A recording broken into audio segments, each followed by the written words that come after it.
Welcome, ladies and gentlemen, to the Oceanic Pro League Promotion Tournament. We're up to day number 2, and in an unorthodox turn of events, I am joined by Julian Pastrytime Carr. I am, of course, Max Alice Anderson, but this is going to be a fun one. Should certainly be a lot of fun. Promotions, always an interesting time, certainly around the leagues.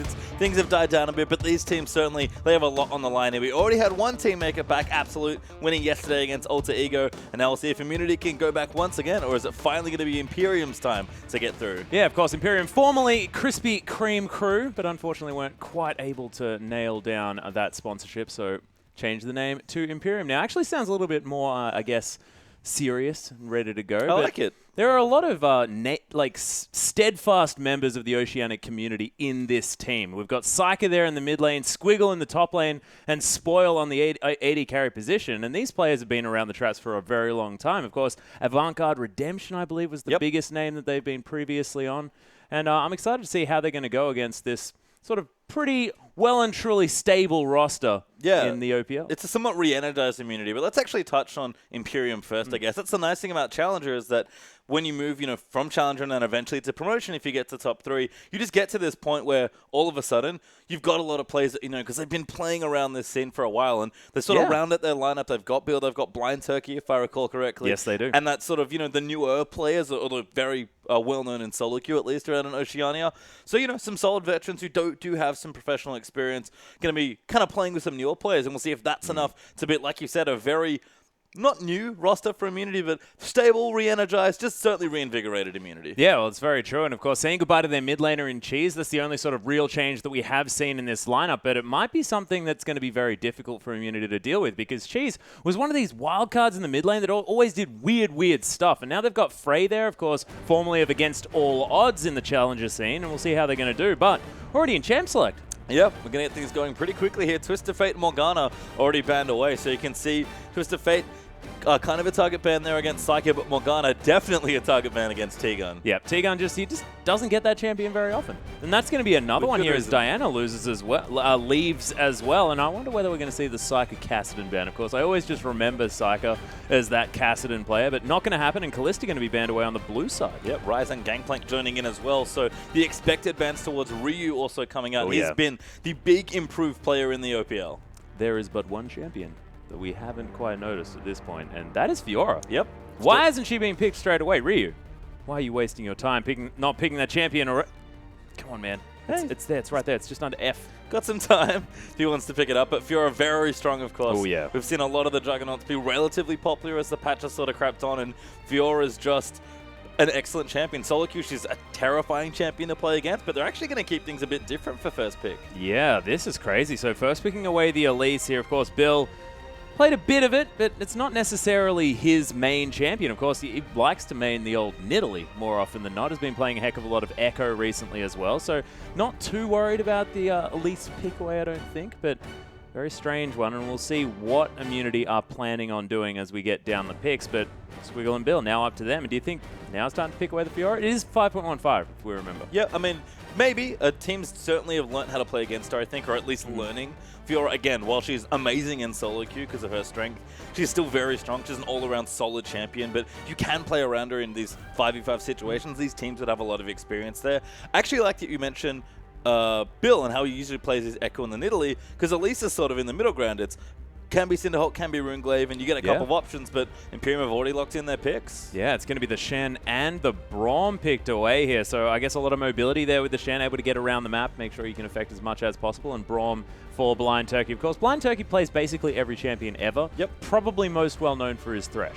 And like every support player. Yeah, thing, right? I mean, it's kind of like the Lee Sin thing from the jungle. If you've played support for a while competitively, you certainly know how to play Thresh. But Braum has been easily the best support, the S-tier support, if you will, and one of the strongest early picks you can have in any draft right now. He just does almost everything you want. Solid CC, solid lane, great roaming, great team fighting, a strong high-impact ultimate. He just does so much, and that Unbreakable especially is such a key spell from such a like a low resource role like support. Yeah, that's very true. And Frey now considering the Victor. Of course, Frey's played a lot of different champions, but just recently it's been a lot of Yasuo, a lot of Zed, and a lot of Diana as well. But Soul Strikes, he's going to lock away the cow, and T-Gun is going to be on a high-impact support. Yep. as well as the Turkey. This is going to be an exciting match. And this makes sense for Tegan and how he likes to play. Alistar is one of his older favorite champions. Everyone remembers his Morgana and the likes as well, and his Blitzcrank, of course, but he loves to get aggressive on Alistar. And Immunity, a lot of their plays come from Tegan down in the support position. We've seen his Morgana roams. We've seen just solid playmaking across the board from Tegan across his OPL splits. So a champion like Alistar really suits a player. And again with Frey, Cheese's biggest issue as a player was consistency. He was amazing. But he wasn't always amazing, unfortunately. He played a lot of kind of wacky, aggressive champions. So the fact that Victor, now for Frey, is a very solid, very simple, wave-clear champion that does almost anything you want, it's just a different thing that Immunity can rely on now. Yeah, and I actually find that really interesting that you mentioned Cheese and the fact that he's very inconsistent, because that was why a lot of mid laners hated to play against him. Because he just did weird stuff. He never did the same stuff again. Like, it was very, very strange. But Bill looks like he's going to go back to his, stable pick there in the Nidalee. More than happy to pick that one away. And Spoil, he's on his Jinx. And Spoil's got got three main champions, the Sivir, the Jinx, and the Kalista. Kalista banned away, so he's going to go back to the Hyper Carry this time. Strong champion for Zenk as well. He's seen a lot of play in the OPL for him, so yeah. I like that takeaway pick as well from Imperium.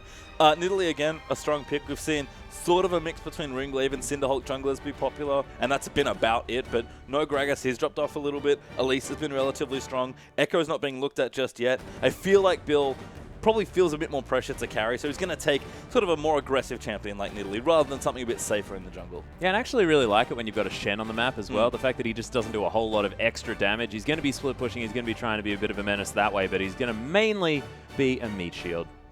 Zenk, he's going to be the one considering the Tristana now, and what is Ryu going to play? I mean, he's going to have a late pick here. Again, Immunity love to play around that top lane. Ryu has improved so much in the last season here, and he's just really branched out. We see a lot of attention in his lane from his jungler, and that is a very current top laner. That is most definitely a very current top laner, of course. 5.15, and we saw that, especially if you're having a look at the NALCS Grand Final, that Dyrus did not pick up Olaf once because that thing was permanently banned. And there's Olaf for Ryu there instead. And we've seen carry champions from Ryu. He started to look a lot more successful on the likes of Fizz, on the likes of Rise, which was banned this game as well. Olaf is more of that carry style, less of the tanks. Ryu, he can play Shen, but he's not really a Shen player, where he's definitely more of a Fizz, Olaf, Rise sort of player. Yeah, and the Rumble as well, of course, does like to have a lot of damage in his top lane style. So I very much like it. Of course, Ryu sort of started off being like this guy that was, Maokai only. Yeah, Maokai only. He'd also fight the enemy top laner a lot, would die a lot. But now, actually, at the end of the OPL split, he had the least deaths on his team out of everyone else. So actually averaged a very low amount of deaths per game. I believe it was something like 1.7 or something like that as far as that aggregate score was in the end. So very, very well done from Ryu.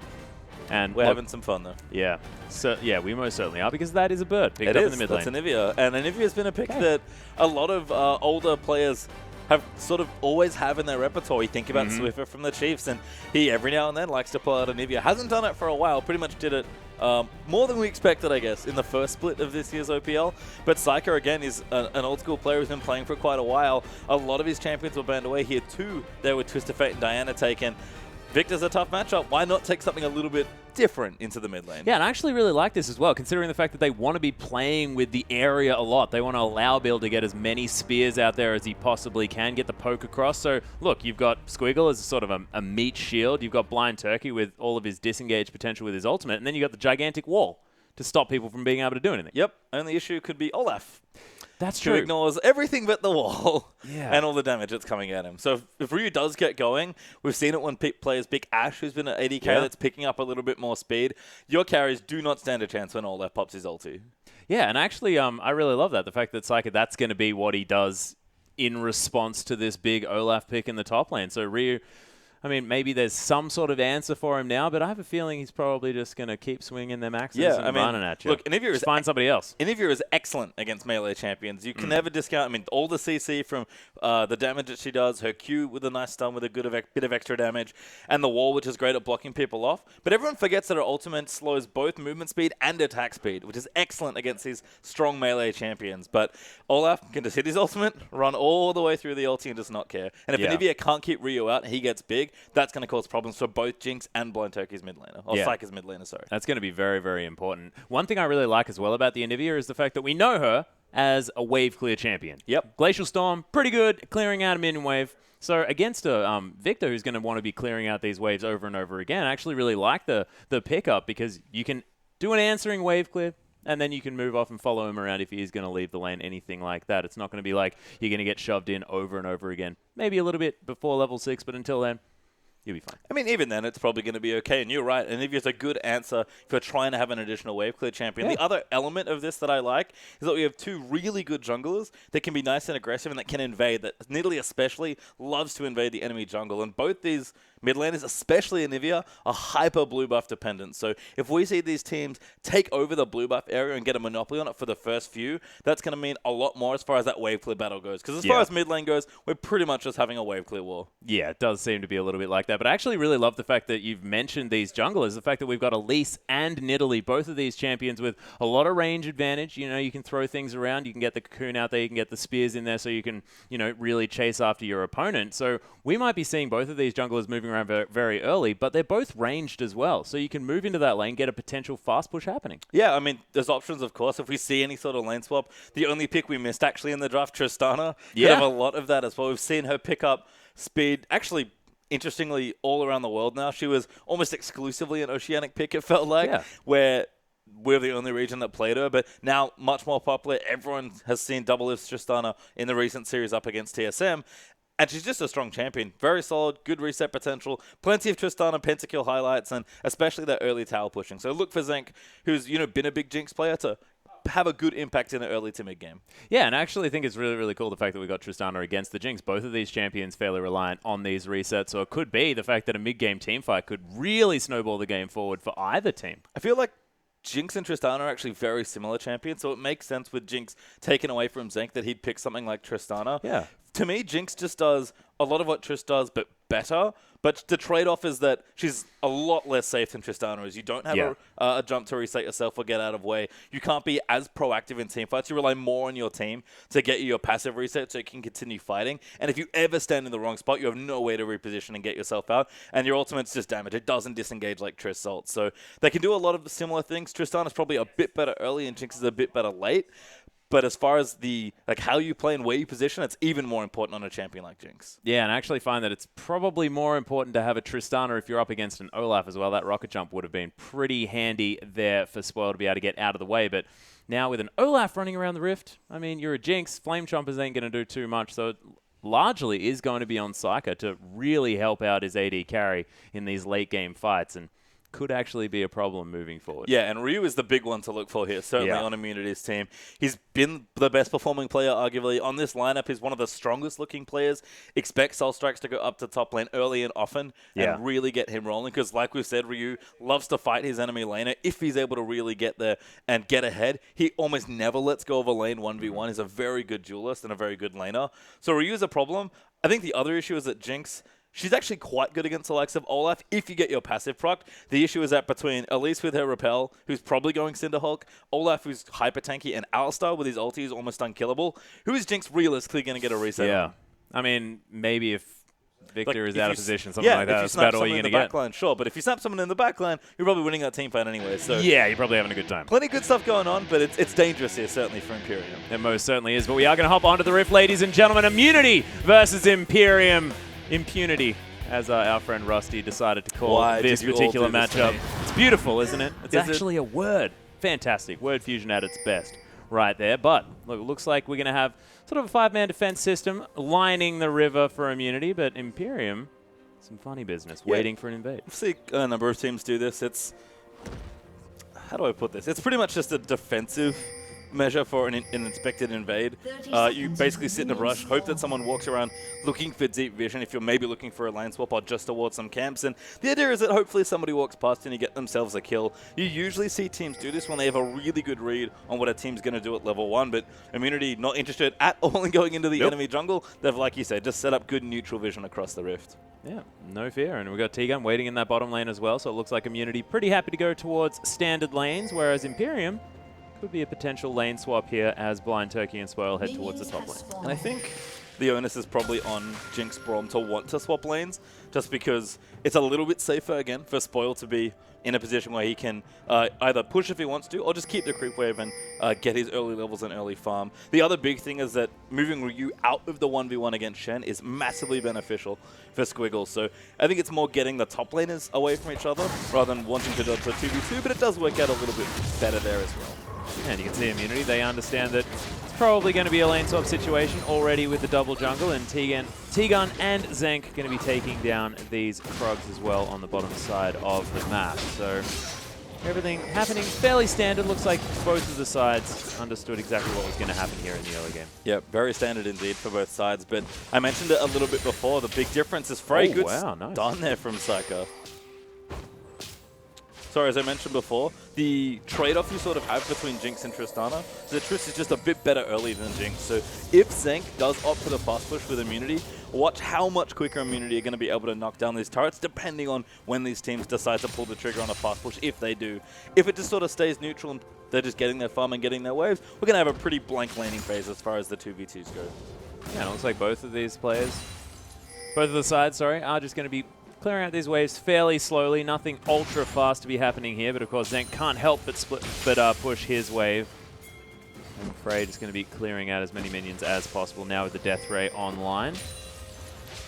Just really seen a big move away from freezing, I feel like. We saw that Zenk did already level his E. Ryu's actually going to come down into the lane as well to try and push, and this is the power of Tristana. You're fine in lane. I don't think you're brilliant, but you do very well in enough matchups. You at least split most of your 2v2s. Yeah. But when in this situation, when you're fast pushing down a turret, almost no AD carry, even Jinx, who used to be the queen of turret pushing, can match Tristana's early pressure.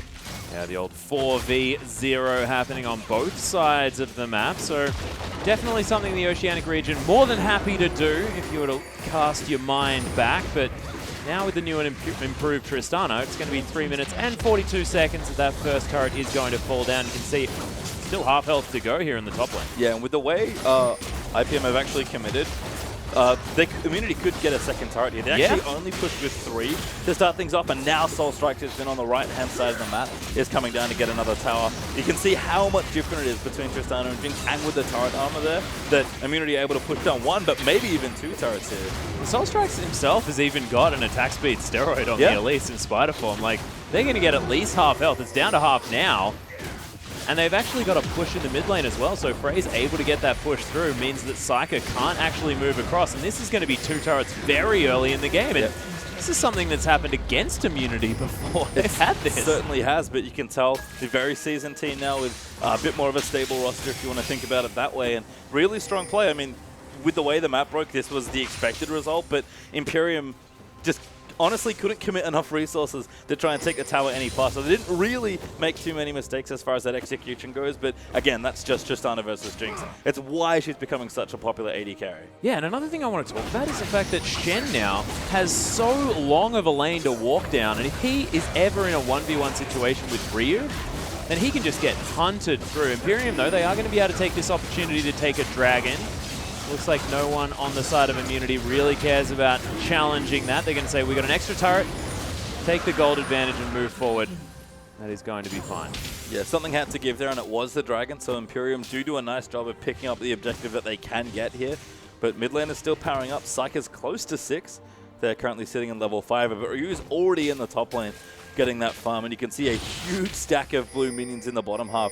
That's going to be good farm for Spoil, but that'll buy so much time. If Immunity wants to make a move somewhere else on the map, they know Jinx is tied up for minutes trying to clear that wave out. Yeah, it's very true, and you can see already just sending everyone towards the top lane. They might try and do this one all over again.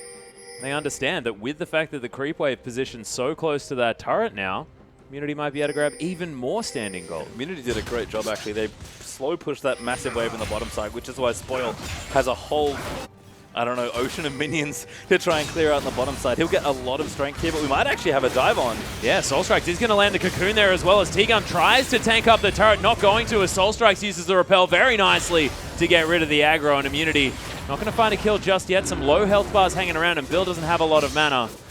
This tower still relatively healthy. It was an excellent taunt from Squiggle to make sure they didn't lose anyone in that side.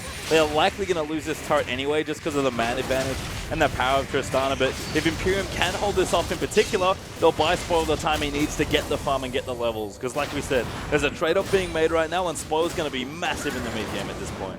Yeah. See as well, mid lane very, very even. But another creep wave comes in, and Zenk able to get another satchel on top of this turret. That's going to explode. Decent taunt there as Ryu. One auto attack away from dead. T-Gun, he's not going to die. First blood is going to go down as Blind Turkey picks it up with the last tick of the Ignite. Repel comes down. Soul Strike's forced to flash. And Immunity maybe with a bit of an overstay as Psycho makes his way in as well. Yeah, Psycho actually teleported back to his lane, I believe. Actually has that summoner on Anivia. But a really nice job, honestly, from Blind Turkey. He just ran in and tagged people with his passive, and as soon as they had enough people up there, T-Gun made a bit of a mistake being too far forward, gets himself picked up, and IM lose the turret that they wanted, and Spoil's now counter-pushing the bottom wave. Yeah, Spoil actually able to get a lot of damage down here as well. Yeah, he's got a huge creep wave. Like, that's the thing. Immunity very carefully set that all up, and then just a little bit of mispositioning under that tower and good defense from Imperium, and all of a sudden that hard work sort of undone itself as ulti! Oh! Super Mega Death Rocket just gets the kill. That was the most casual Jinx ulti kill I've ever seen, but Spoil, an excellent job in this bottom lane. Yeah, this is one of his comfort champions. He was just like, okay, let's just take a second, line it up. This is going to be fine. Just gets the kill. I wasn't expecting that to do enough damage. I mean, he's got a pickaxe in his level 6 very early on. Ryu's level 3, I think. Oh no, that's 5. Level 5, but still plenty of damage there for the Jinx, and that missing health execute helping out there. I agree, it was quite a lot of damage, but Spoil clearly had it calculated, and Ryu does pay the price. Yeah, it certainly does. And 62 to 34 CS as well, if we compare these 80 carries. Spoil, with the fact that he moved all the way up that bottom lane towards that turret, picking up all of the farm.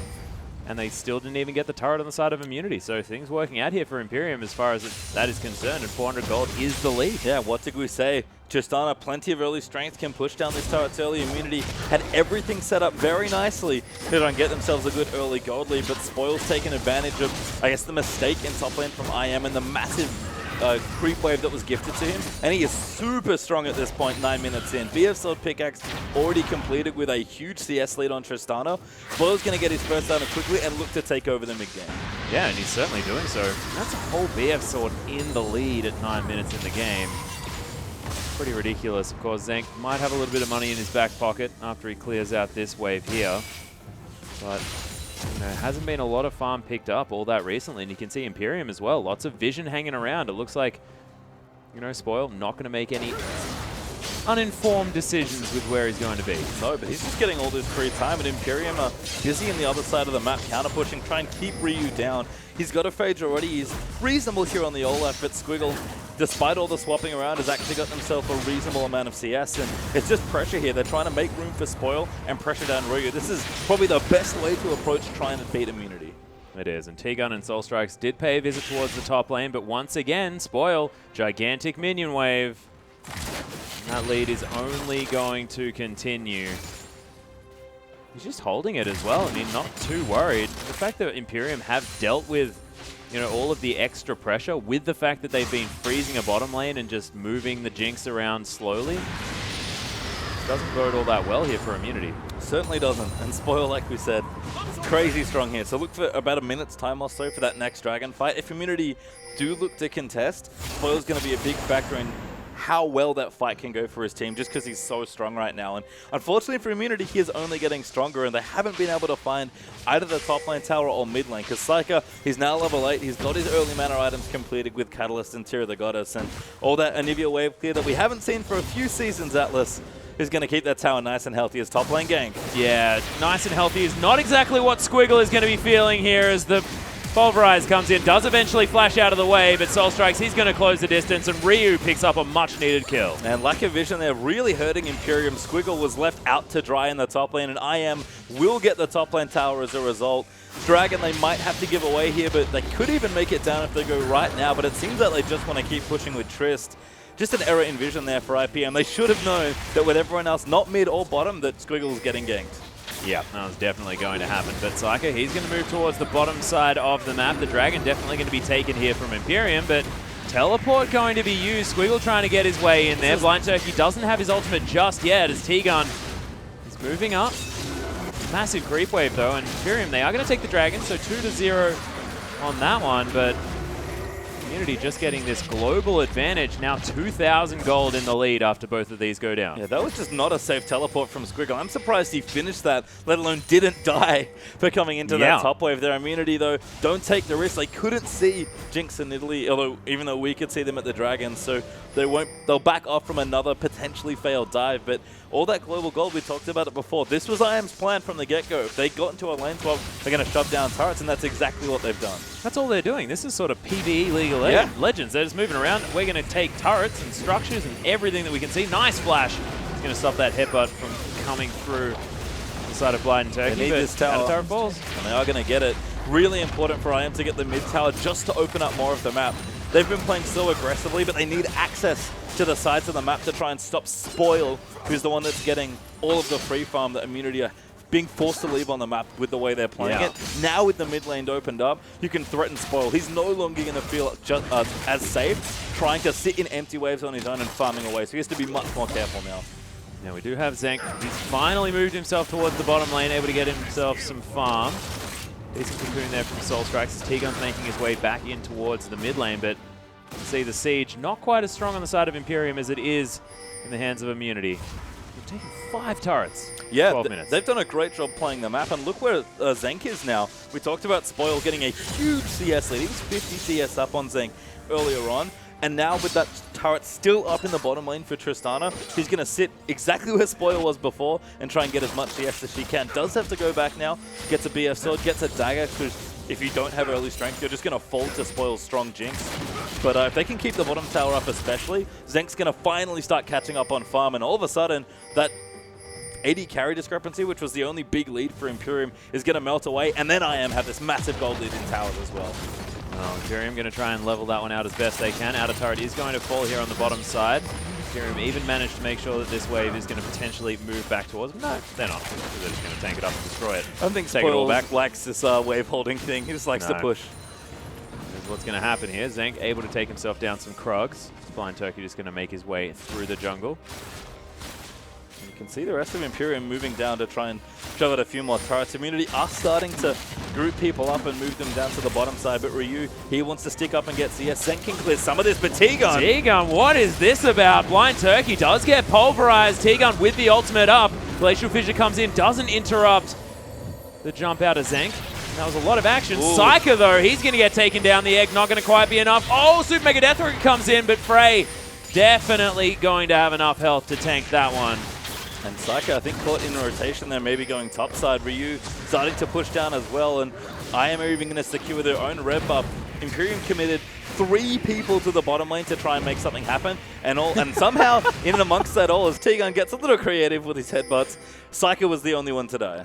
Yeah, and Ryu now pushing all the way up in this top lane as well. You can see Immunity, one thing that they've been doing fantastically is whenever they're pushing, they're moving the right amount of people towards that side of the map. You can see Ryu, he's not too worried about this because Soul Strike's waiting in the wings. The rest of the team moving towards that inner turret in the mid lane. Absolutely. It's been excellent map movement in this first 15 minutes for IM. We have a fight breaking out. Squiggle. Soul Strike's no longer there. Nope. And again, we talked about misrotations. That was just a bit too aggressive for Soul Strikes, looking to get some vision down. And again, IM, who are grouped up perfectly to try and pressure another tower, lose their jungler and lose a lot of that pressure.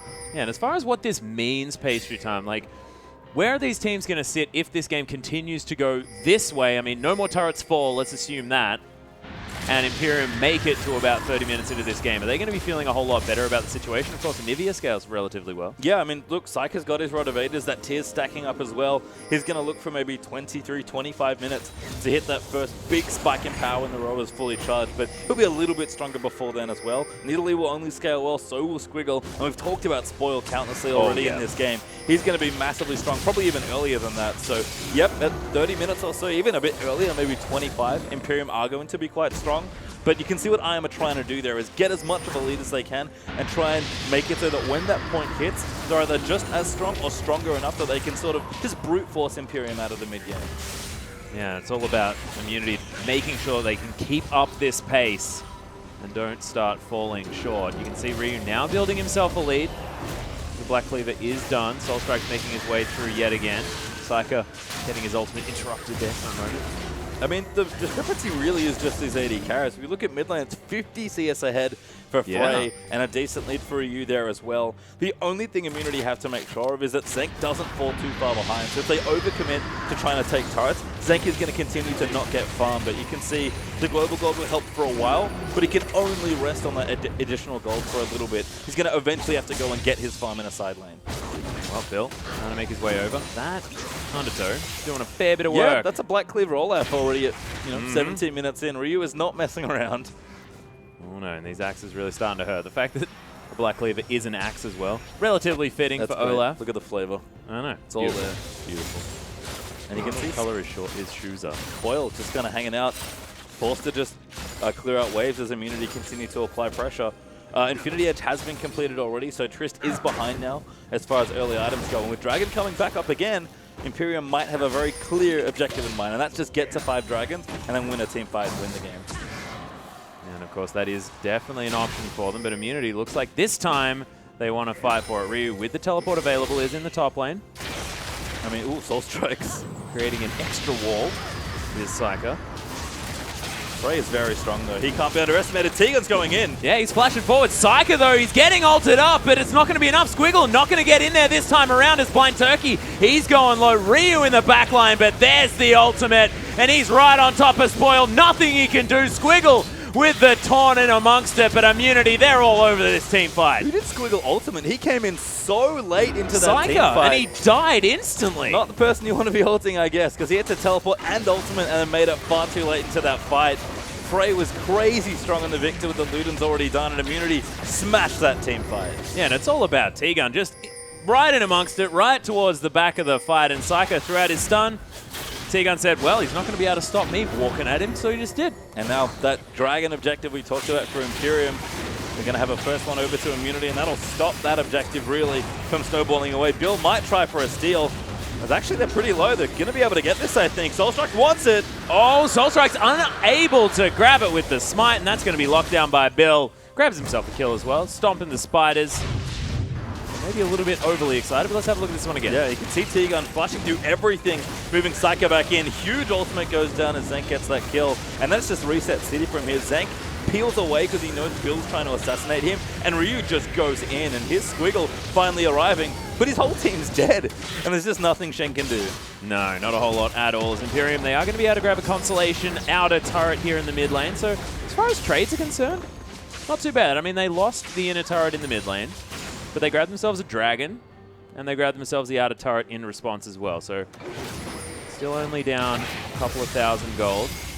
Frey's going to take himself a blue buff. Yeah, it's a great trade again from Imperium. I am very impressed, actually, that they managed to do what they did around that third dragon. Immunity must have thought it was all sewn up for dragon number 1, but Imperium played it very well to make sure they secure it and get a couple of exit kills on the way as well. So opening that mid lane turret up now gives Imperium room to move around, and again, they're looking 25-30 minutes to really start powering up with their 2 major carries in their tank. And as soon as opening up mid just gives them more room to make those sort of plays, because it's not just that you need the items to fight, you also need to be able to pick the right fights. And as we approach Baron, as we approach 4th and 5th Dragon, they've got a lot more space now. Blind Turkey did find Prey, or thought he did. The T-Gun is going to be there as well. Nice cocoon to stop the man giving the chair to anyone else. Gotta watch that chair. Real deadly here from Braum, as we've seen a lot of this support played all around the world.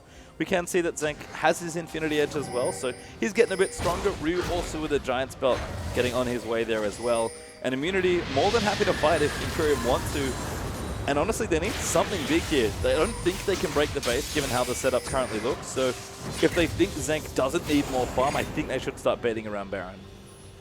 But he is down 60. Yeah. So he probably does need a bit more farm. Let's be real. Yeah, it doesn't do quite enough here. Probably another big difference between Trist and Jinx is that they'll both do fine late game, but Jinx's 1-item power spike is surprisingly good, and Spoil got his IE very early in this game. Yeah, Zenk not without an attack speed steroid himself. The rapid fire, but you're exactly right.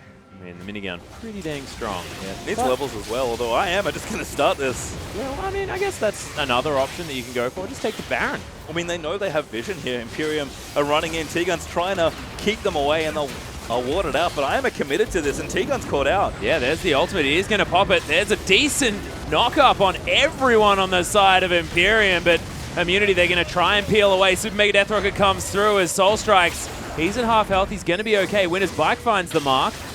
But Immunity had to get off the Baron, and now it's Imperium trying to catch up. Yeah, they have to be careful, though. Frey had his ultimate. They knew they couldn't face check a Victor, or they were just all going to die. But a very bold Baron call from IM and good instincts from Imperium to keep that Baron from going down for free. Yeah, I like the fact that Immunity started it up, though. I mean, you have to definitely test your opponent. Just say, look, well, you may as well try it, see whether they are going to actually check this situation. They did. Yep.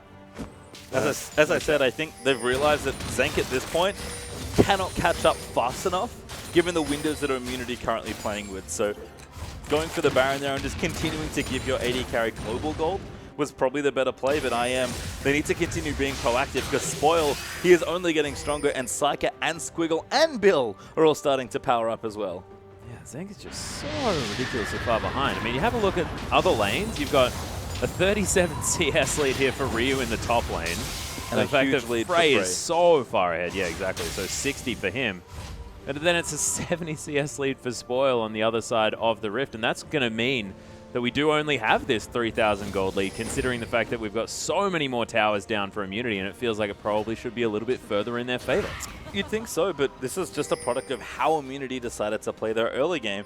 They wanted to take towers early. They need Zank to group with them to do that, and Imperium had a choice of who they gave all that farm to, and they didn't choose their top laner, they actually chose their AD carry, so it makes sense that Spoil's this far ahead, but IM need to, do things with the tools that they've gotten here, and trying to force fights around a Baron with how strong Victor is at this point was a smart play from IM, but Dragon's coming back in a minute 20, that will be the fourth from Imperium if they can get it, so IM are sort of, again, running out of healthy windows to play in. It's not that they won't be able to fight well on even footing, it's just a little scarier, given the lead they've already built for themselves.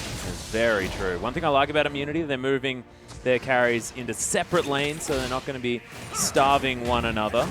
Zank going to do his very best to clear out this minion wave as it crashes into the turret, but Spoil's doing a lot of work. T-Gun with the flanking play. Spoil's going to get ulted up, but exploded by Zank with the buster shot. Rocket jumps in. Zank actually gets interrupted there as Blind Turkey is going to flash his way out, but Psych is so dead. Death Ray from Frey is going to clear that one through, and Immunity, they're team fighting incredibly well. And I thought that IM needed to set a trap there for Imperium to use that Victor ulti, but what a play by T-Gun to set up the alley-oop. That was an absurd amount of Victor damage, and Frey got all the setup he needed there. Yeah, the AoE from this Victor, but the fact that T-Gun just seems to be everywhere on this map, Imperium just don't understand where this cow is coming from, and Immunity, they are going to be able to break the base. Ryu wants to take down this turret, but the rest of Imperium say, no, no, no.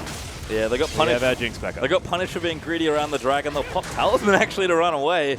But no ultimates up for Imperium mean that they can't chase any more kills. But Dragon is available, and IM know they probably have to fight, but they are in a weakened state right now. They certainly are. Soul Strike's now just over half health for him at the moment. Frey doesn't even have his ulti. I mean, Psych is not there, but he's got teleport. Immunity know they can't fight here. Unbreakable going to come through. Zank actually tanking a lot of damage. Squiggle not deciding to go for the taunt. Does have the flash if he wants to be able to get a little bit excited with that one. They're trying to pull the dragon out so Soul Strikes can't get over the top. Does have flash if he wants to go for it. Venomous Bite's there as well. He's going to get in there, but not going to be able to steal it away. And that is the fourth dragon for Imperium, and they lose their jungler. That is a definite win condition now. The fact that Immunity broke the base, definitely good for them, but the timings haven't been right with this dragon. No, I mean, the right play, I think, for Immunity, they know they can't fight, so why not commit Soul Strikes to stealing it? But no one from IM went back during that exchange. Frey has no mana, despite the fact that his ultimate's back up, and the real threat is actually now this Baron. Most certainly is. Frey does have now a blue buff, so he just picked that one up. They've started the Baron. Blind Turkey actually tanking a lot of this damage. Squiggle able to keep himself relatively healthy. This could be dangerous for Imperium, though. I mean, they're just going to chase down. Ryu's trying to keep them away. Yeah, T-Gun does have the ult available. Frey just going to run straight in the middle. He's going to destroy Spoil. And now Zank just untouched in the backline. That's 4 kills for Immunity. and wait exactly enough time, and it just seems to be that they run to the target they want to kill, and there's nothing Imperium can do about it. I told you, that's the power of Olaf, man. You can't keep him out of your team. Oh my goodness. Ryu just runs in with his ultimate. Immunity played very well to pick up those kills, and Imperium, it's very dangerous to tank Baron against a champion like Victor, and Frey definitely showed them why, as they'll also get this inhib in the mid lane. Yeah, Ryu, not a lot of mana, so not going to be able to throw too many axes out, but he's not too worried about the situation either. Zank just rocket jumps his way to safety. He's going to be able to grab a bunch of items as well. The fact that this immunity lineup have not spent a lot of time in base, pretty evident. So let's take a look at this again. Ryu sort of baits them around here, and T-Gun's moving in. And a bit of a mixed call from Imperium means that only half of them pull off the Baron. So Frey walks in and just takes out Spoil. From then on, with the carry dead, they can fully commit to this fight with the Victor ulti and everything else. And Imperium just needed to make a clear call. Commit to the Baron and finish it, or fight as a team. Don't do a little bit of both. No, most certainly not. Perfect Hex core now for Frey as he heads back to base. Needlessly large rod sitting there as well, so you can grab one of those Rabadon's death caps if he feels like it. Something else. He'll feel like it. He'll feel like it. I don't know if he needs the Zhonya's this game. Frey's been doing an absolutely absurd amount of damage. Oh, so yeah. Rabadon's will just make that even better. Yeah, just ludicrous. Static Shiv is now completed for Zank, and we were wondering about whether these AD carries, whether the lead was going to continue for Spoil, who still has a gigantic CS advantage, but 306, all this global gold as well for immunity, means that now the 2-item spike has been hit by the Tristana before the Jinx. Yeah, Zank is almost like a glorified jungler in this game. He's just gotten so little farm. He's been moved around by his team so much to try and clear out these turrets, so he does have plenty of gold, and those kills and assists are helping out as well. Trist obviously is much stronger at 3.5 items, but 2 items is fine here for Zank, but honestly, he knows his place. He's just here to try and take out turrets, and it's Frey with Ryu and T-Gun set up that's really doing a lot of the damage. Yeah, Ryu. Oh, there's the trap. He's going to get the ward over the top, though. Gets stunned. Does have the ultimate available. Actually, no. Takes a long time to use it. The shutdown does come in from Imperium. And now, with a 4v5 situation, Soul Strikes as well a little bit out of position as T-Gun tries to give the talisman to him. Nice wall comes in. But Soul Strike's now able to get himself out. The stun comes down, but Psyker is able to get the kill. Massive AoE, and the knockups available from T-Gun are doing a bunch of work. Psyker is going to get egged, but Spoil, he's excited. The cow's going to die, and immunity, they could definitely lose a Baron off this. And Ryu, I don't know what he was doing. I'm pretty sure he had his ulti, and he did. I think thought his team was a bit closer than he was, because Olaf dying like that is a big loss for immunity. He needed to get out, but he thought he was going to be safe, and as it turns out, he's dead. That's a big chunk of their frontline all gone, and you can see the power of this Jinx, who's had such a strong game, even slightly behind Tristana, able to wreak havoc there in that corridor. There's a teleport available from this Olaf. He's deciding not... Oh, there he is. He's going to finally make his way in. Squiggle is so low. He gets it with the undertow. What a god. Squiggle can't get over the top. All planned here from immunity. The danger of doing Baron without your jungler. Ryu with perfect timing after the massive misplay. They're getting himself caught out, but he certainly redeemed himself there with that play. That was ridiculous. And I mean, I guess you're contending with the massive burst damage available from a Shen, which is pretty non-existent, but fantastic steal from Ryu. Spoiler was there, right? He probably should have used his ultimate, but that is a tricky situation to navigate yourself around. I don't think that comes up very often. Jinx ulti versus well, you also Olaf can't Q. ult it without there being an enemy true. next to the thing, so it's pretty difficult to do. But Soul Strikes, he might find himself caught up. Nice gravity field is going to try and save him, but once again, the jungle is dead. 5th dragon in 50 seconds, so Soul Strikes will have 20 seconds to get to that pit before that one goes down. Super Creeps heading towards the mid lane. Unity with a little bit of respite, not going to lose too much from their jungle. They found someone. Yeah, Bill, you are going to die, my friend. Death Ray picks it up. Easy kill there for immunity, and that's good stuff here. Ryu's even chasing one down. Ryu almost gets another kill, and then he's going to shove out bottom lane. Yeah, he does have the ultimate. Ragnarok is available here for Ryu. And they do have they might just die. The Baron. Yeah, so they can do a heck of a lot of damage to this turret. Don't even necessarily need to dive. You can just kill it in about 4 auto attacks here from Zank. Well, Spoil doing good damage, though. Clears out the way pretty quickly.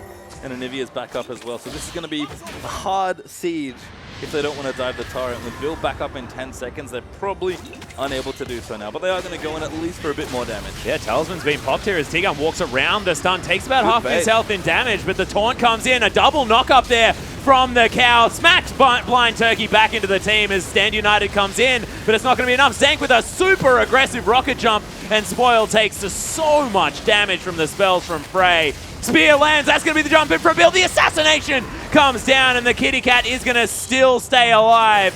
Ryu has to deal with this wall. Oh, double stun there from Psycho, who flashes forward, and this follow-up damage is massive, but Frey still doing so much work. Flashes forward, picks up another one. Gravity Field's there. Squiggle's going to get locked down. Soul Strikes is here. Cocoon not going to find the mark, but Frey still wants it. And Squiggle's trying to do something, but really well played by the Victor, kiting very well around that fight. And I thought IM might have picked the wrong time to die, but they line it up. They get a nice dive down, baiting out a lot of ultis, and get the inhibitor in bottom lane as well. And who's going to be able to get the dragon from this as well? Of course, 2 members alive. Now Zank actually up, T-Gun up as well. The rest of Imperium are respawning. They need to get to that dragon though. All right, so let's watch this again here. T-Gun dives in, and the tower's already dead, so this is an easy cleanup here. I respect this play from Zank going very deep to try and get the kill, but he gets tagged by a Nidalee Spear as a result. Watch how Bill plays this, lands another spear, and dives straight back in to assassinate Triss. But Frey, he's just doing so much damage here, and the way they kite this out was beautiful to watch. Soul Strike misses the first Cocoon, the stun, gets a kill there out onto Ryu, but Frey's just on the side with the flanks. We're going again, Atlas. Yeah, T-Gun, he does have the ultimate pop. That's another talisman used as Ryu. He's running pretty quick, but everything is going to be okay. Righteous Glory and Talisman of Ascension. Psycho TP'd. I have to commit to this dragon. Yeah, it could be a 50-50, but it is going to be locked down the first one. Chaos Storm, so much damage as Imperium's health bars are getting decimated. Super Mega Death Rocket is going to miss from Spoil, unfortunately. Bill getting hunted down by the Spider Lady. Undertow doesn't find the mark. Death Ray's almost there as the Chilling Smite is going to slow the cat, and Frey grabs himself another one. 10-1-7. For the new mid laner for Immunity. This guy's debut has been pretty good, Pastry Time. Certainly has, and Frey's Victor has been carrying all of these team fights for IM, and Zank has 3 items finally completed for the final dragon fight, and IM win a very, very key fight around the objective. They finally get themselves a dragon, hilariously enough. They'll deny the 5th as Soul Strikes. You have to be careful, but they do take the mid in here. Yep, walled out there as the zap comes in, but minions are going to be in the way. Nice Winter's Bite from Blind Turkey as Soul Strike's getting pretty permanently slowed. Zap? Nope, Yep. not there. Idlings thankfully going to help Soul Strike deal with that.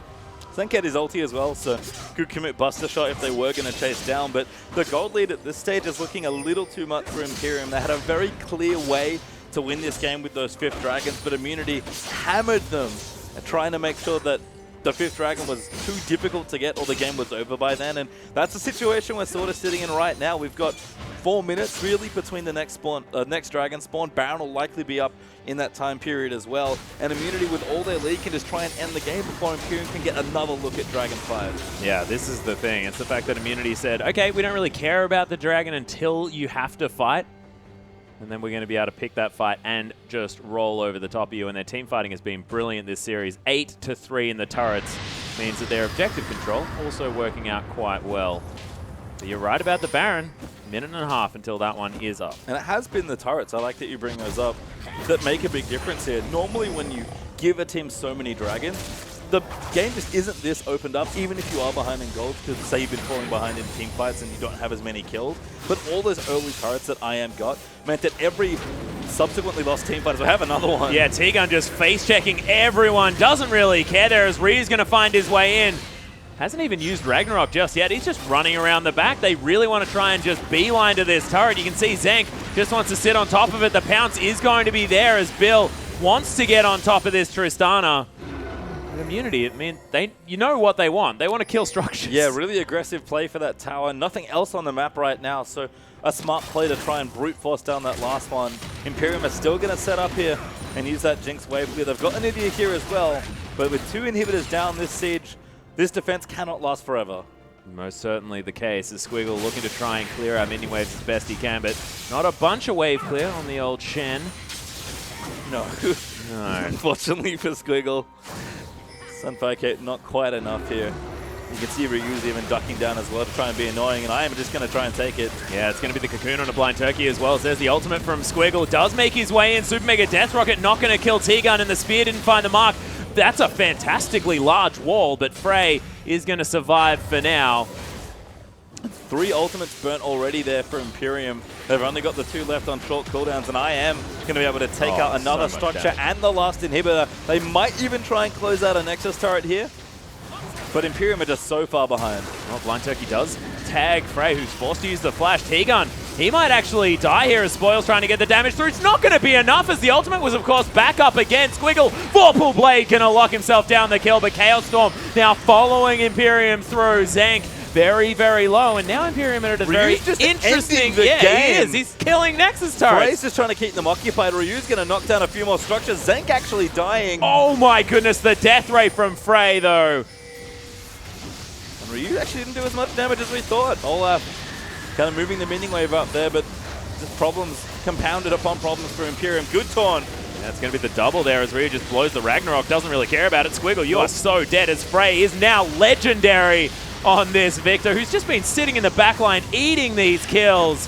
More than happy to do so, as well as Blind Turkey takes the majority of his health, but it's not actually the majority. I'm getting a little bit ahead of myself, but did a lot of damage with that death throw. Certainly does, and that Rabadon's death cap, Luden's perfect hex core, Abyssal Scepter Victor, but I think something like Azonia's to come is just doing absurd amounts of damage. 4,000 gold up for Frey in that mid lane here as well, and they didn't get the top inhibitor. That's the only thing they couldn't quite lock down in that very chaotic exchange.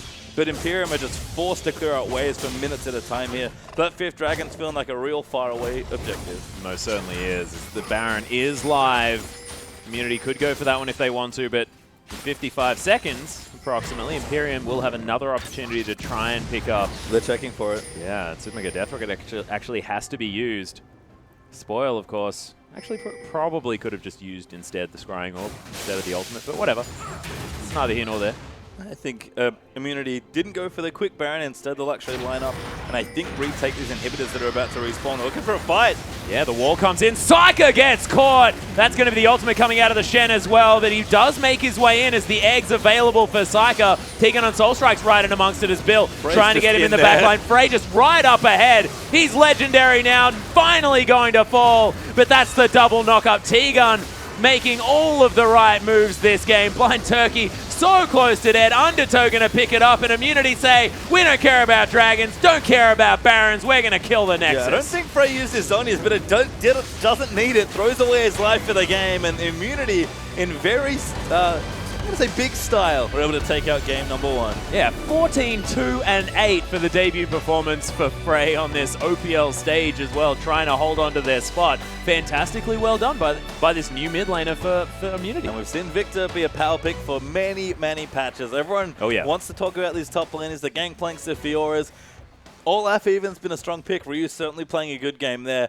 Just doesn't matter nearly as much. And we saw that mid lane. Big lead built up there for Frey on the Victor, and he was all of their damage in the mid to late game. Oh, it was just absurd. The fact that he'd only died once until the very end of that game as well, really, really well played. I mean, we can talk about the fact that Spoil was able to farm up very, very well, but I mean, this Jinx just was not empowered enough when all of the structures were falling here in the hands of Imperium. It just seemed like Immunity had a much better strategic game and plan for that one. Yeah, they just honestly had no way to protect that Jinx. Yeah. Olaf, Alistar, what's Jinx going to do? She's going to try her very best to get a Flame Chomper in the right spot after Ragnarok wears off, I think is good luck. Yeah, it's very, very difficult. But we are going to have a short break, ladies and gentlemen. When we get back, Immunity, can they make it another 3-0 for our OPL team? Or is Imperium going to be able to find their way back into this one? We'll find out in about 2.5 minutes.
Welcome back, ladies and gentlemen, to the OPL Promotion Tournament. I am Max Alexanderson. This is Julian Pastry Time Car. We're up to game number 2 between Immunity and Imperium. And those names, very difficult to say correctly, but we nailed it. And we'll see whether... I'm sure you'll get there in the end, Atlas. Yeah, but a really exciting first game there, and you can see Immunity, just how clean their players look with Soul Strikes back, with the new mid laner Frey.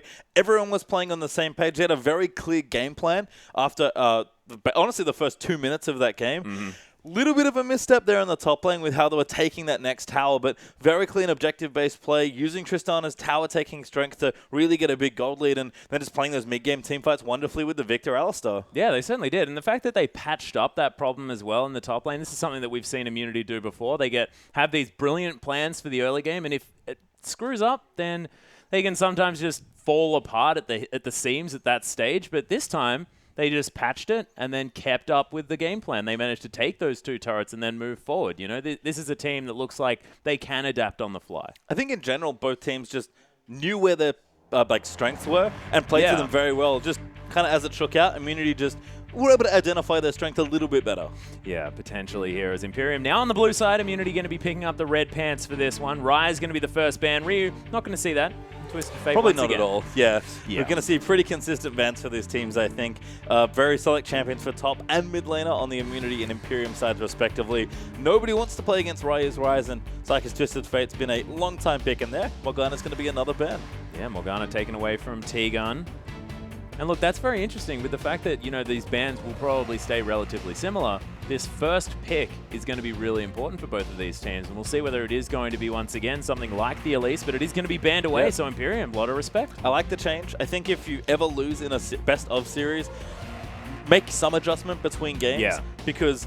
you know, especially when you change sides, like, you don't want to just give someone the same champion game after game after game. So make something change for the enemy team, because you don't learn enough when you don't take champions away from people. Yeah. Like, if someone plays Victor 3 games in a row and beats you, you're like, well, you'd never know what would happen if they took away the Victor, because they just got to play it every game. Yeah, well, exactly. And now they're going to be targeting Soul Strikes this time, but Callista left up. Yeah, gets going to be first pick. Immunity respect the power of Gangplank. They leave that. They ban that away. Sorry. To not give it first pick over to Imperium, and as a result, that big Callista for spoil, that power pick that was banned away in the first game, is actually going to be the first pick very quickly for IPM. Yes, super quickly. And I was speaking to Spoil yesterday, and he was talking about, like I was saying, list off your best champions. Well, Callista, of course, is going to be the first thing that he says, but it's often banned away, so Jinx and Civ are probably going to be the next options here. But I mean, Callista, that was locked in very, very quickly. And what can Immunity do now to try and stop this from being too much of a problem? I mean, Callista's such an interesting champion in that she's clearly very strong. She's been strong for most of her release, and she just steals so many bans in so many different regions that I feel like people forget to play with and against Callista. So with some more priority picks coming out, Callista's seeing a bit more play. But Immunity, right now at least for these picks, are going to keep things very standard. Yeah, very standard. And actually prioritizing Frey's Victor as well, of course, was a massive impact last game. We were talking about it a whole heck of a lot, so you may as well make sure that you've still got that one in your hand. So Imperium now, what are they going to build? Is it going to be sort of a protect the Callista comp? Is it going to be something around let's create a heck of a lot of CC so that she can do all of the work that she wants to, or whether it's just going to be something completely different, and I have no idea. I mean, you certainly have to play with your Callista, because even Spoil's Jinx in the last game was such a strong factor for the Imperium side that I would play around your very strong AD carry player. But Immunity just gets such good picks here. Gragas is one of the best early jungle picks. He's arguably the best, in fact. And why would you ever not take Victor if you're a Victor player? Frey clearly showed he can play that to a T in game number 1. It's up. It's very safe into almost any lane, so just pick it up.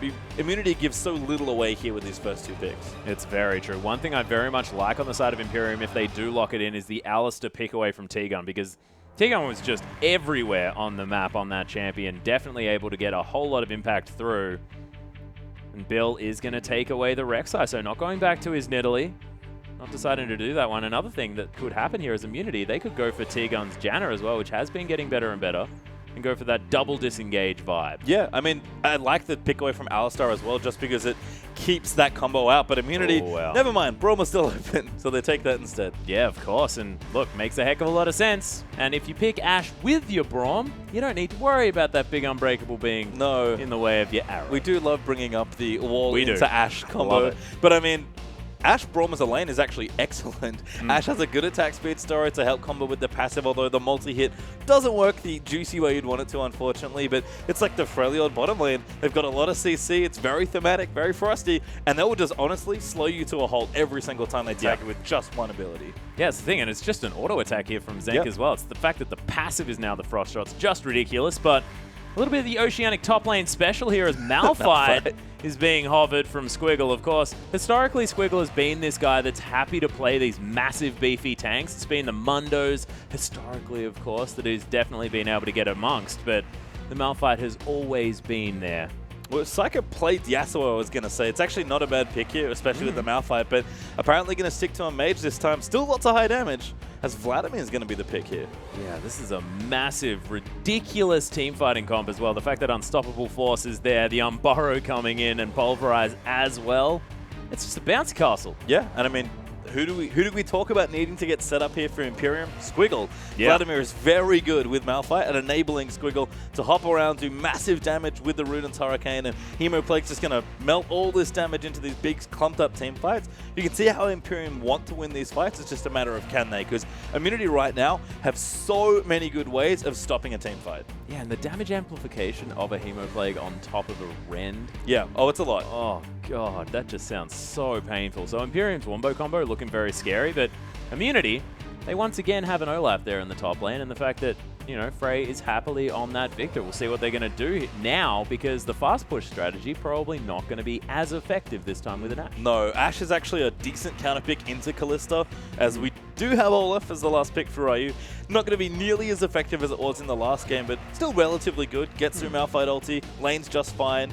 Vladimir could be a problem because the raw damage output, one of the only ways actually to stop Olaf from ulting you is to kill him. Yeah, that works. Because that's the only CC that Ragnarok doesn't stop.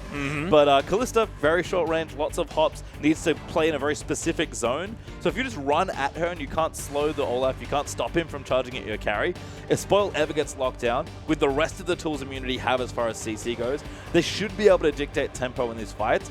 But if Spoil ever gets going, if the good ult there from Squiggle, if Psycho lines up on us Hemoplague, you talked about it already, Hemoplague plus Kalista plus Rend is absurd damage. It's disgusting damage. And if you then manage to layer all these knockups on top of that as well, keep them all in the right spot, Spoil just dances around them, and then they all die ridiculously quickly. And I think this is largely going to be on top of Ryu. Once again, we talk about this guy, the fact that he's improved so incredibly much over the last split. He's very much a feared member of this Immunity lineup.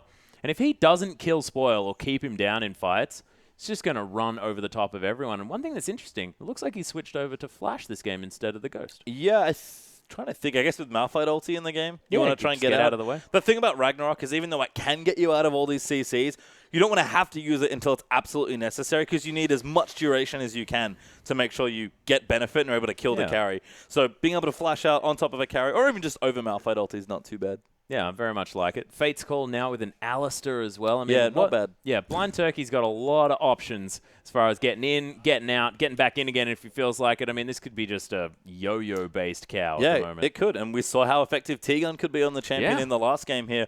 And that's the other big change for me. T-Gun not being on Alistar with Braum instead. Still lots of playmaking potential. It suits T-Gun in the way his team likes to play with him.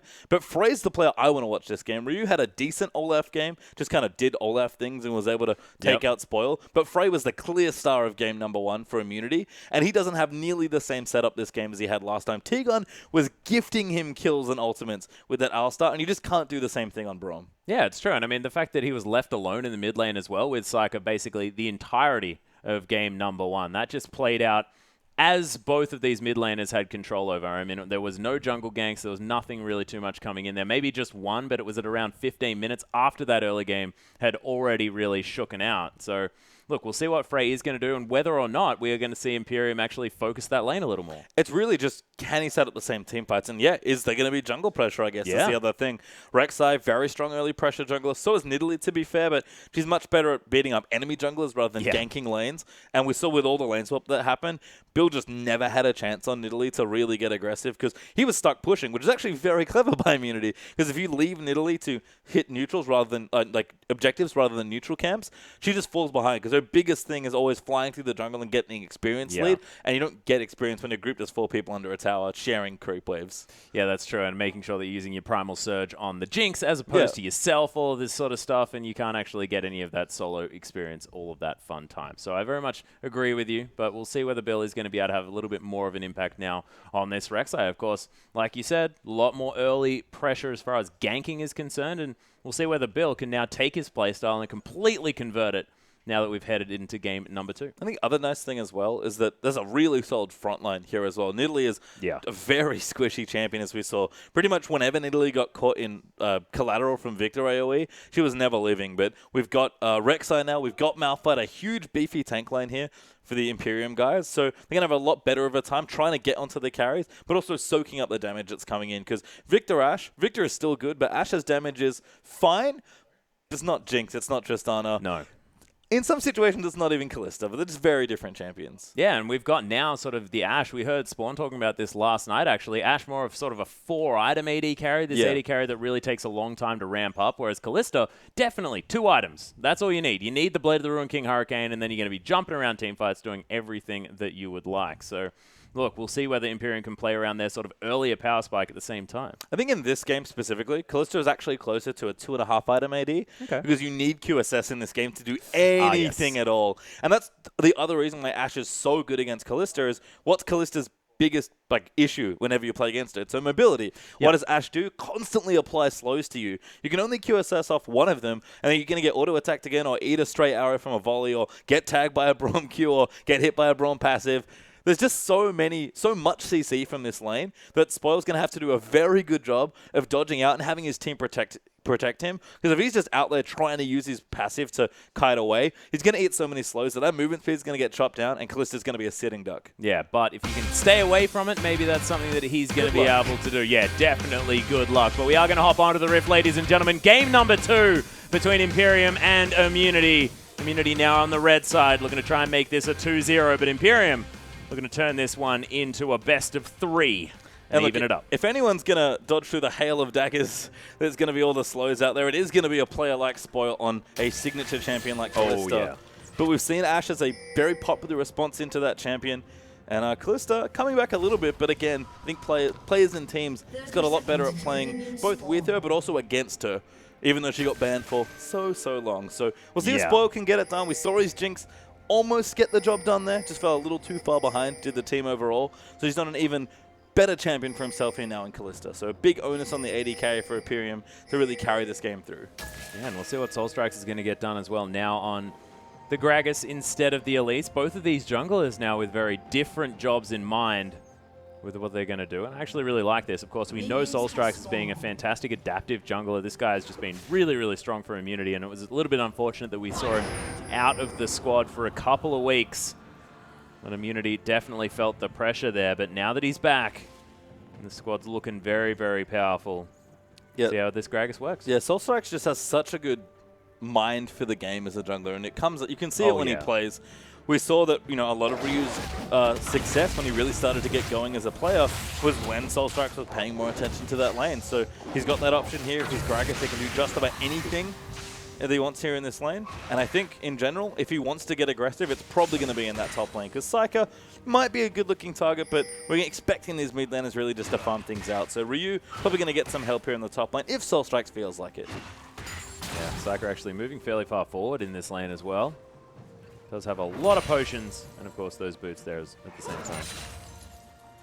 I like what Imperium are doing here. They've actually got early control of this lane, and are trying to go in for a level 2. We've seen Kalista, even the likes of Kalista Alistar, be such a strong early laner, and that early level 2 does help out a whole lot here. So if they can get it, they might be able to get aggressive and force some more pressure in this lane, but they might have gotten the Grump XP there, because they're already level 2. Yeah, managed to pick that one up as Psych Frey, once again, having a difficult time here in the very early stages. You see that transfusion with lots of damage. Nice trade, actually. They almost look like they wanted to go all in, and here's Soul Strikes. Yeah, manages to get the flash in there. Psyker, not with the pull just yet, but he gets taken down to a point where he's not going to be able to get back into that lane. Both summoner spells burn. And I was wondering, what is going on here? Why are they playing so aggressively? And I just realized that neither of them have Ignite. So they both knew that if they just stood there and fought, that it was very unlikely to die with the mobility summoners up, but Soul Strikes with a very good gank in the mid lane almost made Psyker pay for that aggression. Yeah, and T-Gun now as well. This bottom lane just going to be able to pick up that melee creep. His Immunity struggling just a little bit in this lane. Volley is going to tag Spoil, but he's not too worried. And any Kalista lane lanes fantastically, but you mentioned the fact that Ashe and Braum more than happy in this situation. It's not looking like it, and it looks like Spoil very comfortable in this champion. I think for me, the biggest issue in this wave is Ashe fights Kalista surprisingly well in a 2v2, especially this sort of lane. But wave control is Ashe's biggest problem. She has so few tools to adequately control a wave that if Kalista, and even the Alistar with just his little charges there on the Relic Shield, are able to get early control like they have been, it just takes Ashe such a long time to get herself back into the lane until she really gets those items going in. Especially once Kalista gets going, gets those rend stacks happening, it's just very tricky for Ashe to keep Kalista in a place where they're comfortable 2v2. Yeah, that's a good point. I mean, you can see it right now. They're holding the wave as best they can, but this is going to keep happening in this lane. Zenk and T-Gun just going to have to sort of hang back and farm up for a couple levels. Well, doing so as well as they possibly can. That's a headbutt pulverized now as Blind Turkey. Then going to get knocked out by T-Gun. One last auto attack will stun up the cow, but not going to quite get in there. I like that a lot from Blind Turkey, actually. Knew that he was very safe in that situation, just took a little bit of damage to break the freeze that T-Gun and Zenk were setting up here. So, again, they know what they want to do. They're going to keep pressure on this lane and force T-Gun and Zenk to sit under this tower. Because if Ashe doesn't have control of her wave, it's very tricky to keep Kalista down, which is what this lane wants to do. Oh my goodness, and Ryu just smacking Squiggle about. The undertows one after the other. It could potentially. First blood comes in as Ryu had that one buffered already.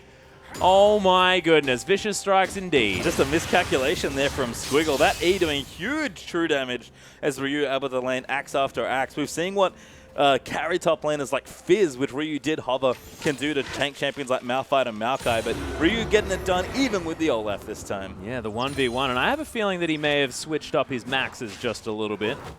We are going to have a look at the Olaf at some point, and we'll see exactly what he is going to be picking up, because that looked like a lot of extra damage. Yep, no W. Don't need it. Don't need it. Just going to chuck an extra point into that E, smack him in the head. I mean, smart stuff from Ryu. He's not getting into any sort of extended trade. It's not like he's playing another carry top laner like, say, Fiora. Yeah. So he doesn't really need the W for a long trade because it's all spell damage. And if you want to fight spell damage, Olaf's going to win that trade every single time. Yeah, and there's also the fact that, you know, he's not going to be getting very many auto attacks in there because the ground slam from Squiggle means that he's just not going to be auto attacking. Yep. So Ryu's like, all right, fine. We'll play Spell Olaf this time. And Spell Olaf certainly wins that early trade because Ryu's able to get himself first blood. Super nicely played. 600 gold now in the lead here for Immunity as the push-up actually coming in. Soul Strike's waiting in this top lane. Squiggle getting once again punished. It's a smart camp actually from Soul Strikes here. He knows Squiggle doesn't have his flash, and if he gets him before level 6, although now he's level 6, there'll be nowhere for Squiggle to get out from under this gank. Ooh, hello, junglers. Yeah, actually spotted Bill on his way in, forces the flash out as well as the tunnel was obviously not going to be enough here.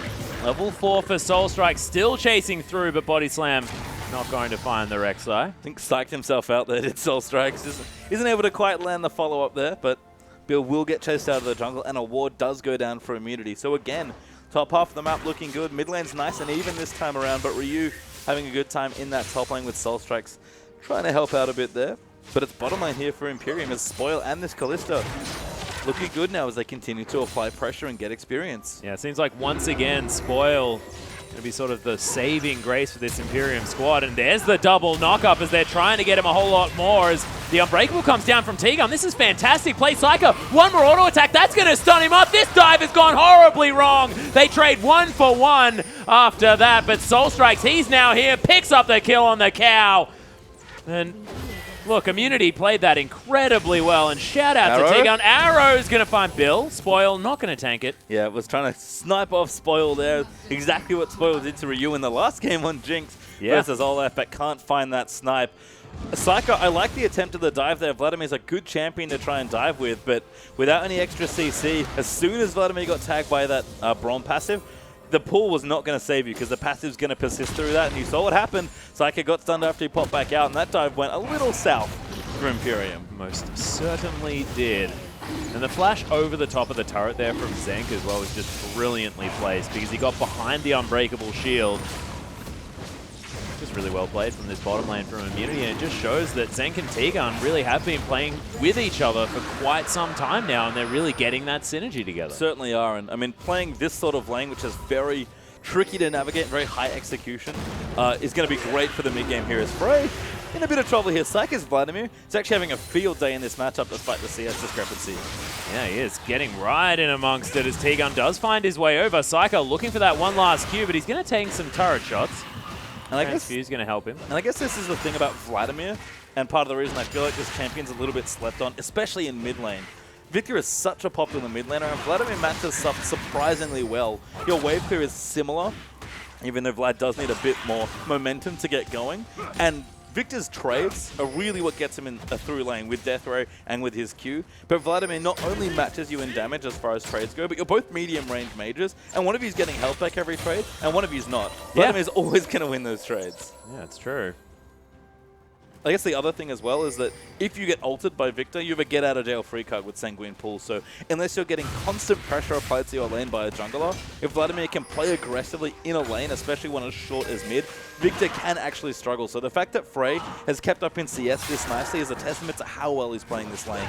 Unfortunately, Psyche is going to get more levels, get more items, and the lane's going to get harder, not easier. Yeah, and we all understand how Vladimir is able to scale in this game as well. And one thing I like is that the gravity field not going to affect him all that much as well. The pull is just a brilliant tool against Victor just in general. Yeah. So I like the pickup for all of the reasons you've mentioned and more. Yep, it's just good stuff here for Psyker, who's been showing off in the lane, but no dragon up here, although Imperium do want to invade this blue buff, it seems.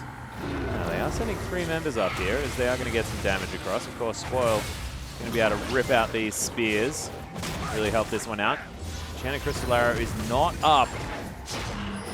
Okay, Blue Sentinel just hanging out. Someone's going to get it eventually. Frey finally arrives to get it. No, we have a fight. Yeah, T-Gun actually flashing forward now as Bill. He uses the tunnel to get out. We've got the teleport coming in as Squiggle makes his way through. T-Gun and Soul Strike's going to get locked down as Spoil grabs the first kill. That is going to be the ultimate out from Soul Strikes, but Imperium are just going off in this team fight. Immunity were able to get one back as Bill did fall, but this is looking a lot better for Imperium. Yeah, and you saw the power of the Malphite Vladimir Kalista combo. So much front-loaded damage with all those champions, with Squiggle able to help out with on the CC front. And Immunity just couldn't line up a nice fight. They don't have the same setup that they did with the Alistar to force almost any engage. And Frey, despite the fact that he does decent damage, just couldn't find a way to get his ultimate in a good enough place. Imperium did a great job spreading out, and they'll reap the rewards of that team fight nicely. Yeah, grab that outer turret in the mid lane. Of course, Zenk was trying to get the outer in the bottom lane as a trade, but he's not going to find it. 700 gold, now the lead here for Imperium, as it seems like a bit of a split-pushing Vladimir situation. I mean, certainly a good spot to put your Vlad is any sort of split pushing. We've seen this with a lot of different mid laners. Ari is the one that comes to mind as the most common mid laner you move to a side lane because she's just so safe with her ultimate. Psyker doesn't have his teleport like a top lane Vlad would, so you don't get as many mobility options, but for us sticking in a side lane and just collecting XP and collecting farm, Vlad's pretty good in most 1v1 situations. Oh, most certainly. But BF Sword is now going to be completed here for Zenk, but that's a full Blade of the Ruined King for Spoil. 10 CS in the lead, but it's 2-0-1 for the Kalista. That's really the problem. When you've got sort of a 2-item spiking AD carry that's managed to get that sort of team fight early on, it's really good news for Imperium. Yeah, you mentioned this actually already in the draft atlas, but just the difference in power and like difference in investment you need for these AD carries is absolutely crazy. Like even Ashe's first item is quite a bit more expensive than Kallista's first item, and Kallista's build in general, not only does she need less items or fewer items than Ashe does, but it's just much cheaper as far as the individual items go. Even with her QSS and Berserkeries on top of Kallista's required items in this game, she's just going to get so much stronger earlier than Ashe would anyway. And at 2-0-1, Spoil's already got a good lead. Well, Squiggle now going to get slowed by the Undertow, gets the ground slam. You can see Soul Strikes being very, very careful. There's the body slam to come in, tries to predict the ultimate, but not going to quite get there in time. Immunity might be able to take down this turret. Soul Strikes makes his way in, sees the pink ward, but Bill's hanging around. Undertow's landing. Knock-up going to come in. Ragnarok comes in from Ryu, though. He wants to chase this one down. Doesn't want to tank the turret, but look at that damage onto the Rek'Sai. Yeah, Olaf not joking, although Spoil's in trouble. Yeah, T-Gun looking for Spoil as Zenk flashes forward. Is the last auto attack going to be there? The volley's going to do it, and T-Gun is burning down. Blind Turkey grabs the kill as Zenk does have to be very careful. Psyker just underneath this turret. Hemo Play going to lock down that kill. Imperium, they grab a 2-for-1 trade. Bill actually having to get back underneath this turret in the top lane. Top side of the map, Immunity definitely making things hard, but bottom things are going okay. Pretty crazy, to be honest, there across both sides of the rift, but well played by Psyker in bottom lane to actually complete that dive once more and take out Zenk. It was a hard-fought 2v2, but just a little bit more as Bill. That was a mistake. Oh, okay. That was cute. Well, he's dead. It's one of those things about Victor in Gravity Field is it's a very setup-oriented bit of CC, but it's very powerful if you hit it. We see this a lot with teleports, and I guess there with the Rek'Sai ultimate, if you have an obviously telegraphed movement that you cannot stop once you've started, it's really easy for Victor to set up a Gravity Field. Yeah, most certainly is, especially when you got a body slam there to keep people busy. That was a mistake from Bill. I think he thought the tower was going to keep him safe, but Soul Strike in the right place at the right time there, and Frey's able to pick up a nice kill for himself. Blind Turkey going to ruin Soul Strike's back. The Spoil just going to take himself down to this Rift Scuttler. Does have now the dagger in his back pocket. Might just grab Berserker's Greaves before getting that Hurricane. Hook shot. Spots this dragon, but it looks like Imperium will be able to answer Immunity's first one. T-Gun gets a ward down, but this Rend is definitely going to secure this buff. Yeah, as soon as that back got cancelled by Blind Turkey, Immunity knew that they weren't getting a dragon. Instead, they'll take the trade as Ryu's going to claim the top lane turret. And once again, Immunity a little bit less interested in dragons, more curious in getting that global gold and getting together as a team on, current gold, rather than waiting for the invisible power of dragon to start snowballing ahead. Yeah, and Ryu now going towards that Black Cleaver as well. Going to be fantastic against Squiggle, who's going to be building a fair bit of armor. Now already has the Sunfire Cape, but 124 CS. This Immunity top laner is most certainly making things hard for Impunity. Imperium. It happens finally. And I mean, this has been Ryu's strength. Is actually the 1v1 to the Psyker. Yeah, the flash forward doesn't get the body slam. Nice There's pull. the pull as Ryu wants to be able to get there. Oh, the arrow from downtown picks up the kill. Flash forward, grabs Bill as well, who gets out with the tunnel. Unbreakable going to be there, definitely proving itself, but T-Gun always wanting more. And nicely played by Immunity, knowing that they had more than enough CC to chain down, and a good collapse onto the mid lane does actually get them a push here on the mid lane. I don't think they can get any structures off this as T-Gun now caught. Yeah, he's been flanked as well. Squiggle can come round. Doesn't even need the ultimate there as T-Gun's definitely going to die. Now going to ult Zenk and Frey. Both of the carries in a bunch of trouble. But Gravity Field once again proving itself a pretty powerful ability. Yeah, Frey used his used his flash and still had his ghost, able to keep his AD carry safe. But support for mid lane trade's pretty strange as both teams make a few positioning errors and get some of their members picked off. Immunity now still with a bit of a gold lead. But even on dragons, even on turrets, this game very, very close in comparison to the first. Yeah, I mean, the last game was just a wrecking ball for Immunity as far as turrets went. They just played Demolition Crew and were able to get a big global gold lead and then set up team fights with the lead that they had and snowball it even further. This time the gold leads are much closer. They're going in. Yeah, there's a headbutt pulverized onto Frey as well. It's just instantly dead from Psyker. Soul Strikes makes his way around. The Rend not going to be enough. T-Gun is going to survive. That's an easy pick though, and that's exactly the player that they want to be removing. And you could see the damage there between Spoil and Psyker. Just uses the ulti, and Frey died before it even went off there after all the damage amplification. Imperium are not done. They're going to try and push this tower. Arrow just going to come back up now as Bill just going to get arrowed underneath the tower. That was nice. That was fantastic timing. And Psyker now in trouble. I don't know if he has pull left. Yeah, the undertows are going to come down. Zenk just throwing out auto attack after auto attack. You can see there's a lot of damage available from this Vladimir, but Psyker just wants to get some more transfuses in, clean things up. Psyker knows he's safe. He had his pull, so with Zenk's arrow being down, there's no way for them to force an initiation onto Vladimir. They will get low though, and Immunity are going to try a counter push as Squiggle in the top lane actually able to take out that tower, evening that gold right back up. In fact, it's now IPM that'll have a slim gold lead in this game. Yeah, Imperium actually clawing their way ahead and actually having an extra structure up on Immunity as well. So that's the whole outer ring destroyed. That's important for this team because they want to be trying to get these skirmishes happening. It's going to open up the map.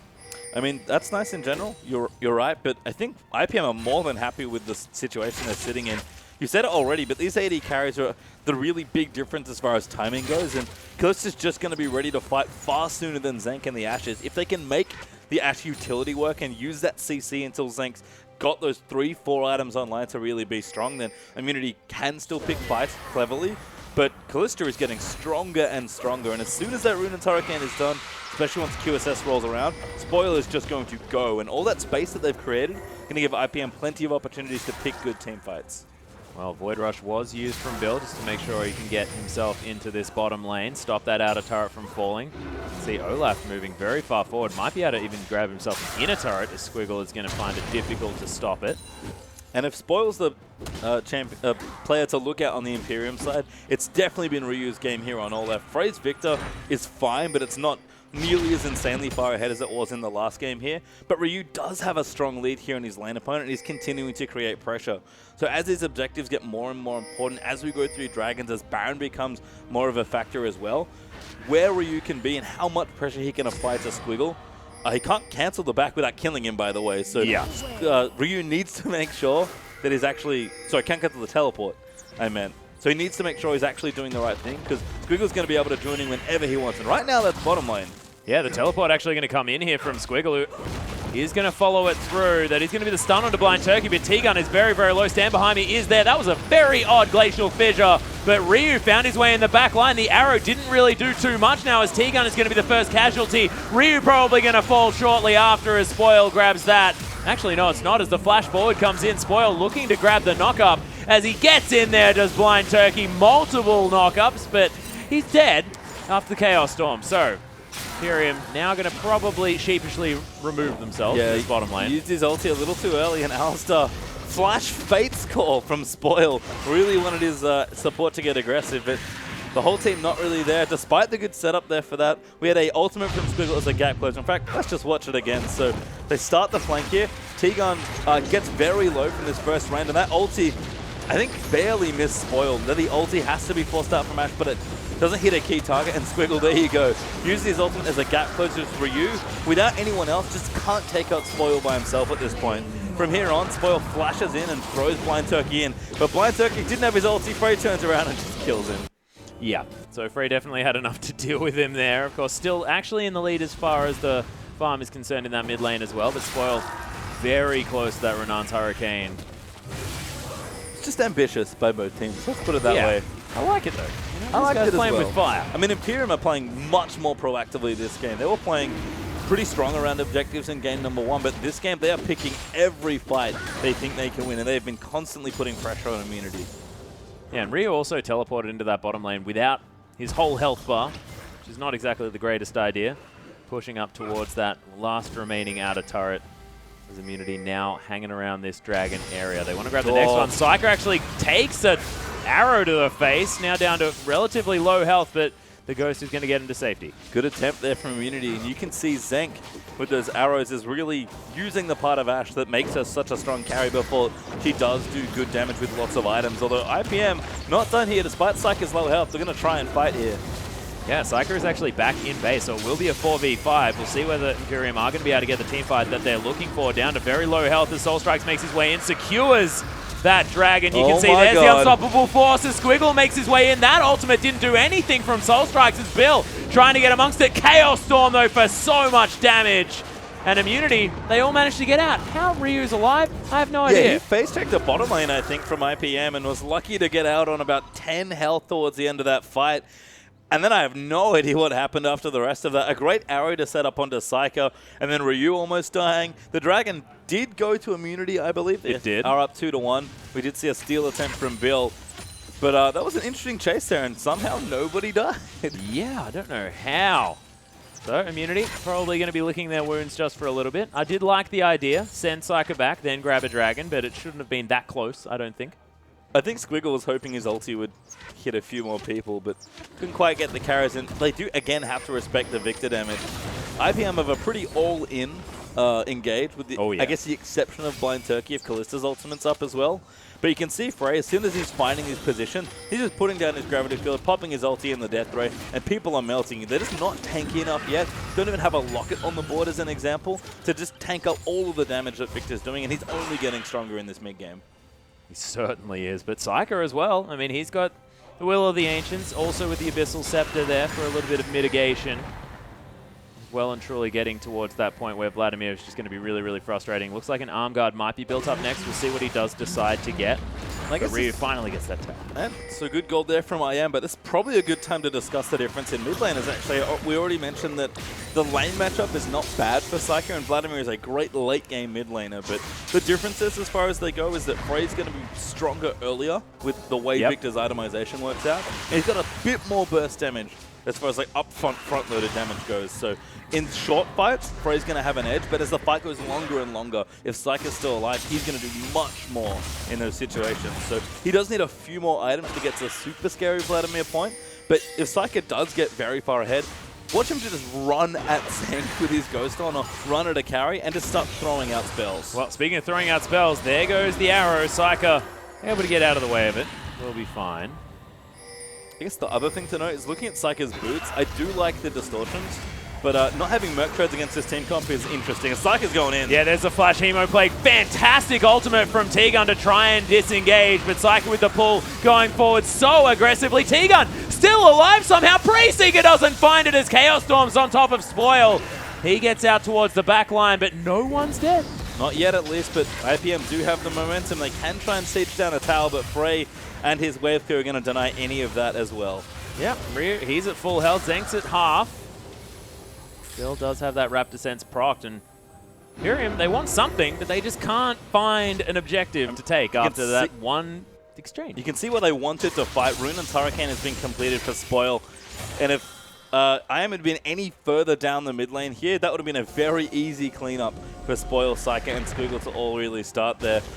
Couldn't quite lock the key members down and get that first kill. Even T-Gun barely lived again on about 10 health here. And even though Spoil's quite strong and Psyker is relatively strong, although he'll only get stronger as the game goes on, unlike the last game where Immunity found themselves in a close situation, they were able to set up and find the team fights they needed to get further ahead.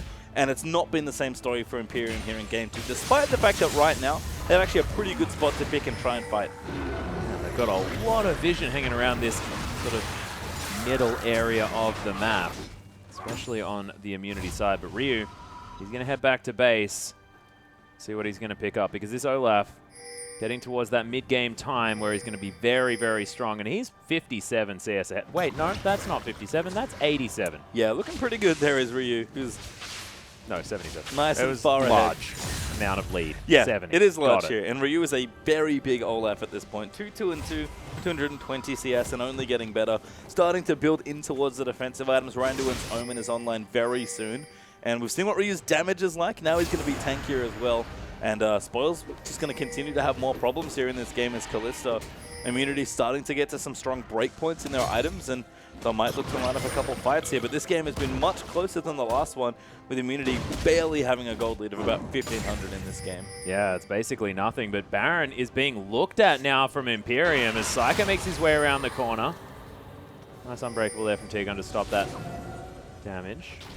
See Ryu in the bottom lane as well. Does have his teleport, so Immunity going to take advantage of this, the summoner discrepancy in the top laners, and just try and create pressure. IPM need to try and do something now, but all their vision, you said it before, very centralized here. So with that mid-tier 2 still up, IPM can only really do this. Yeah, well, Bill looking for the knock-up, doesn't get it. There's this nice body slam. Gets Soul Strikes out of the way. This wave clear is ridiculous. Frey's just able to clear minion waves so easily, and they're buying time for Ryu. Psyker, that's a very early pull. The arrow follows him through, and Psyker's going to get locked down. Nice barrel there to get him in range, but that's going to put the Hemo Plague down as well. Frey able to get a lot of damage over the top, and Spoil is going completely nuts. Finally dies as Frey's able to pick that one up. A little bit of a late knock-up there from Squiggle as he gets in. And Ryu just going to slow the Malphite to high heaven. That's going to be the 4th kill for Immunity. And can they transition into anything else? And IPM, they thought they had something here. Zenk with a great arrow onto Psycho once again to set up that fight. But Frey absolutely destroyed Spoil on that Kalista. You cannot hop away from all that AoE and spoil, so Frey cleaned up that AD carry. Well, Bill trying to go for the hero play here as the Baron is down to about half health. The tunnel comes in. Bill able to get at least a ward over the top, and he's going to try and get the steal. Has the flash. Doesn't even need the tunnels. That's a lot of immunity members. No, it's going to be Frey that locks it up, and Bill is going to eventually die. They're in the gravity field as well. That's very cute. Empowered recalls coming in. Frey does need to be careful. Wild Turkey's there, but let's have a look at this again. So Psyker eats the passive, and an instant Ash Arrow and re-engage starts out there for immunity. Here, T-Gun blocks Spoil's damage quite a lot here, and look at Frey. Spoil steps a little too far forward. Ryu's now in the backfight as well. Squiggle finally pops his ulti as he joins the fight as well, but it's already too late. Frey did all the damage he needed to do. Psyker was too low to start the fight. Spoil gets taken out, and it's an easy cleanup for IAM. And they also, just add insult to injury, get Baron as well. Yeah, grab that one. Ooh, body slam doesn't connect onto Blind Turkey. Imperium now, all of them back up, looking to try and grab their second Dragon immunity, want their third though. And that gold lead has erupted after that team fight in Baron. And that's what happens. Baron is worth so much gold. Oh yeah. If you're able to win a big fight like that, as IAM just clean up that Dragon. Easy peasy. T-Gun even wants more. He does want it. IAM are starting to play much more aggressively in this game. We complimented Imperium for how much more proactively they were playing in the last few minutes of this game, but that last little fight there was well set up as the arrow. That's gone Destiny nowhere. will pierce the heavens. Nope. I was going to fly up to the side of the map there. I mean, Imperium again trying to line something up while Immunity are backing, but Ryu's here to clear this out with some undertows. Might get some damage onto this tower, but I don't think they can get it. But they have to just be careful now. They do, as Ryu's actually still looking for it. Undertow comes down. He's just smacking creeps, smacking stuff, eating tunnels. Oh my goodness. Community lineup not looking like stopping anytime soon. That was a money sweeper as well as they cleared 2 wards with it. Yep, nice little bit of value there. So get the special, 2 for 1. Yep, Scrying Ore comes in. Ryu over on the backside, and it looks like now the siege well and truly set up. Spoil trying to get in position, gets tanked by a volley. Blind Turkey does get a knock up onto T-Gun, who's been doing the majority of the dying here for immunity. That's his comment, I think, for his team. 0, 6, and 8 for T-Gun, who's still been looking good on the Braum, although not quite the same playmaking levels as his Alistar. I guess IPM are in the big problem now where they just don't have that good wave clear. Spoil is okay, and Psyker is okay as well, but it's all offensive. Yeah, and they have to get so close to the wave. Which is not what you want to be doing against Victor, or Zenk, or Dragasolti. Or anything. Yeah. This immunity lineup. Oh my goodness, and this Baroned up Siege minion untouched, and Ryu just says, all right guys, well, I'll just go to the top. He's ignoring Squiggle at this point. That tower's dead. In fact, Squiggle might just die here. He's 3 levels behind. Undertow is getting thrown through, and you can see this true damage just doing so much work. And that rock is just too big, you know? Like, you can't miss these Undertows. I don't know if anyone's really missed Olaf in competitive play, but he really does a number on tanks with the true damage and his high amount of base armor pen from his kit. It's not quite, you know, Fizz levels picking on tanks, but Squiggle's had a bad time here in this lane. And Ryu's just been all over the side lanes, making sure he continues, again, to do what he has to do, which is apply pressure. And you can see now Immunity just running through the enemy jungle, clearing out everything that they can. We'll see what their next priority is going to be, as this Baron doesn't have a lot of time left. In fact, I believe it's worn off. It has. So now Immunity go back, pick up some items, and hopefully try and find something else to do as they move forward. Ring is going to be sold, and possibly a Void Staff. Nope. It's just going to be a nearly large rod. So Frey just wants more damage. And once again, Frey is insanely strong at this point in the game. Perfect Hex Skull, Rabadon's Abyssal, with probably that Zhonya's eventually coming out. Even Distorted Sorcerer's Shoes, making it nice. The Soul Strikes is caught. Yeah, he is going to use the flash to try and get out of there. And is going to do so just fine. Didn't have to walk very far to get out, it seems, but the rest of his team, they're able to keep Imperium out of their jungle and off their jungler, and even Zenk's getting stronger. It's a very similar feel to the last game, honestly, as far as carries go. Zenk's hitting 3 items, Frey's crazy strong in that mid game, and they're just bridging the later game carries. It was Tristan game 1, it's Ashe in this game. Zenk now finally at a strong point for himself, and Frey, he's been doing damage, he's only going to do more. Yeah, we mentioned the fact that Ashe, you know, you need 3 or 4 items in order to get strong. In fact, I believe that Spawn said something like 4 or 5 items for an Ashe. Definitely more on the 4. Yeah, he's moving towards it though. Does have that last Whisper and the Phantom Dancer with the Infinity Edge there. And as far as 3 items for max damage is concerned, it's pretty good. for the old auto attacker. Yeah, I guess there's a note on that. Exactly what you said. It's very cost efficient. He'll do some damage, just not, you know, crazy levels of damage that Ashe can get to when she does get towards full build. Again, it's a different sort of carry. Ashe has always picked much more for her utility, but if Zenk's going to be a big threat, he does need a few more items. Thankfully for him, Frey's doing plenty of damage for him this time. Yeah, well, stand behind me going to come in from T-Gun just to help Frey out here. It looked like it could have been potentially some sort of dive. Ryu waiting around with his teleport. Someone's looking for something.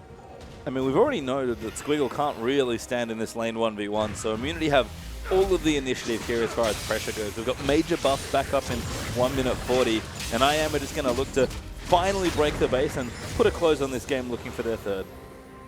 I actually feel like with Braum, Gragas, and Olaf that it's like some sort of Viking troop, but Ryu is looking to try and take down Squiggle. Yeah, has used the Ragnarok already. He just wants to grab the kill, not going to. Blind Turkey can just do nothing. The rest of Immunity, understanding the fact that there's multiple people in the top lane, are going to be able to take down this inhibitor turret. There's the explosive cast because Bill's looking for the knock-up. Look at the bouncy castle here from Imperium. They've looked for this for a long time. No Ragnarok is going to be available, and Spoil able to get a lot of work done. There's the unstoppable force onto Frey in the backline, and Spoil just able to get everything done. The Chaos Storm's there, hasn't locked him down just yet. T-Gun very, very low, but Psycho looking at him right on top of Zank. Hemo Plague is going to sort the situation out. Ryu is somehow still alive, able to take down Squiggle, which is obviously all he wants to do this game. He did kill Spoil in the end. Ryu now just running through, understanding that he probably can't kill the Vladimir, who's got a lot of extra damage. Yep, they're going to catch him here. Cycle will clean him up. And great target selection from IPM. Actually wins him that team fight. Squiggle's ults, they've been a little off, honestly, in this game up to that point. He only ulted one person, but he ulted the right one. He went straight for Frey in that team fight. It's exactly what he needed to do. Zenk now as well actually had picked himself up the Vampiric Scepter, but instead, QSS I think is going to be the next option. Hemo Plague has been a problem for this Ashe, but let's have a look at this kill. You can see IM trying to line up a fight here, but Alistar, Fate's Call, goes in again as Rek'Sai dives in. And this, they already started off doing good damage here. Look at Squiggle straight onto Frey. The heal here from Zenk almost keeps Victor alive long enough and actually does let him get a kill onto Rek'Sai. But there's just too much damage here. Psycho ignores everyone in the IM frontline, absolutely evaporates Zank, and even though Ryu's able to clean up one kill here, he just can't match Vladimir as far as damage goes. And a very nice fight for IPM keeps their inhibitor safe. It does, but Immunity against the Tide do manage to take down that dragon, picks up the 4th for them. So this time, now with a, you know, still an 8,000 gold lead. Immunity well and truly ahead. So huge shout out for Imperium for being able to take down that last fight. But things still definitely difficult for this OCS squad. And that's the thing, when Immunity have had such a strong lead since that first big fight before the Baron that they took, that even though IPM are starting to find their footing in these team fights here, they need a lot more of that and a little less of what's been happening through the rest of this game if they want to keep themselves nice and healthy. And IM still have momentum here, still have initiative. In fact, Ryu is already back to his old tricks. He's got the teleport. He's back to the bottom line. Most certainly is. Blind Turkey. Fate's Call, going to get him out. Okay. Used his ulti there. Oh, didn't use his ulti actually, did Alistar. Well, that's probably why he took most of his health bar and damage. Didn't die, thankfully. We'll be safe this time, but again, ambitious initiations. I mean, I love that word. You have to look for something here in this game, and it's smart to use your Alistar to look for a very long-range pick, given that you have Kalista ulti, but you can just tell with the way IPM are playing that they're struggling to find cohesive ways to win team fights. Oh, Soul Strikes. He's very tanky at the moment. Spoil, though, finds his way in. The headbutt is going to be used onto the Gragas, who just takes a drink. There's the explosive cast. Nice gravity field comes in, but he's not going to be able to move forward. Spoil, actually, Death Ray over the top. Hemo Plague from Psycho, but a little bit of a disconnect here for IPM as Soul Strike's now able to die finally. And Frey, he's in well and truly the wrong position. Zank trying to kite out as best he can. God. He's doing so well. Look at that damage as Frey just understands what he can achieve on this champion. Hawkshot comes through. That's the Death Ray. Man, it is named well. Immunity's carries did so well in that fight, using everything they had to try and win through that corridor. Ash Victor is so horrible to have to run at, and IPM had to run at them for about 30 straight seconds. In fact, we didn't need the top laners. Ryu might even go for the dive. Yep, he's looking for it here. Hexdrinker is going to be popped. He's trying to ignore the turret as best he can. Flashes after Squiggle as well, who doesn't have the ultimate up. The rest of Immunity come over the top. Zenk gets delivered a kill. Thank you very much, he says. And Ryu go about their business. There's a lot of work to get one kill as Immunity rotate all the way back around, but they'll take a tower here. Kind of odd to not see them take out that Baron, but they'll take the free gold instead on the objective. They'll take the safe strat, I guess. And with Squiggle still down for 35 seconds, I can still run back and set up for it. Yeah, and I'm actually really annoyed at Frey here for picking the Victor.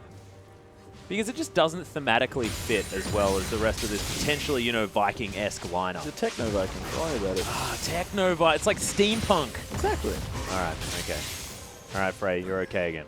I mean, theme aside here for the team, his Victor play has been absolutely outstanding in this game and the last one as well. 9-2-6 with a bevy of items, and once again, he's the problem here.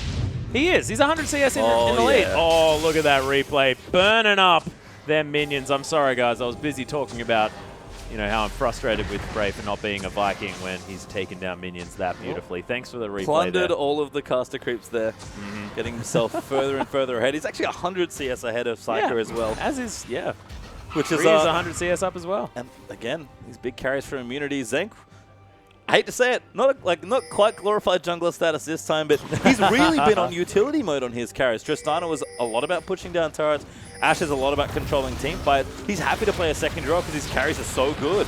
Yeah, well, Soul Strikes may actually be caught out here. There's the exchange. Crystal Arrow, fantastic flash out of the way of the unstoppable forces. Frey trying to get some death rays in there. That's a brilliant Hemo Plague from Psyker, who's very healthy. But now Ryu right in amongst it. Able to pick up one kill already, trying to get on top of Spoil as the knockup comes in. Ryu, so difficult to deal with, and he's even got a Guardian Angel, so he ain't going to be dying this time around as Frey just decimates Spoil. This Immunity squad is looking so good, and they grab an ace. They do indeed. They're going to try and finish the game by the looks of things. They run straight down to the open mid lane, and they'll push the creep wave in to see if they can finish it off. But once again, just exceptional play from IM's carries.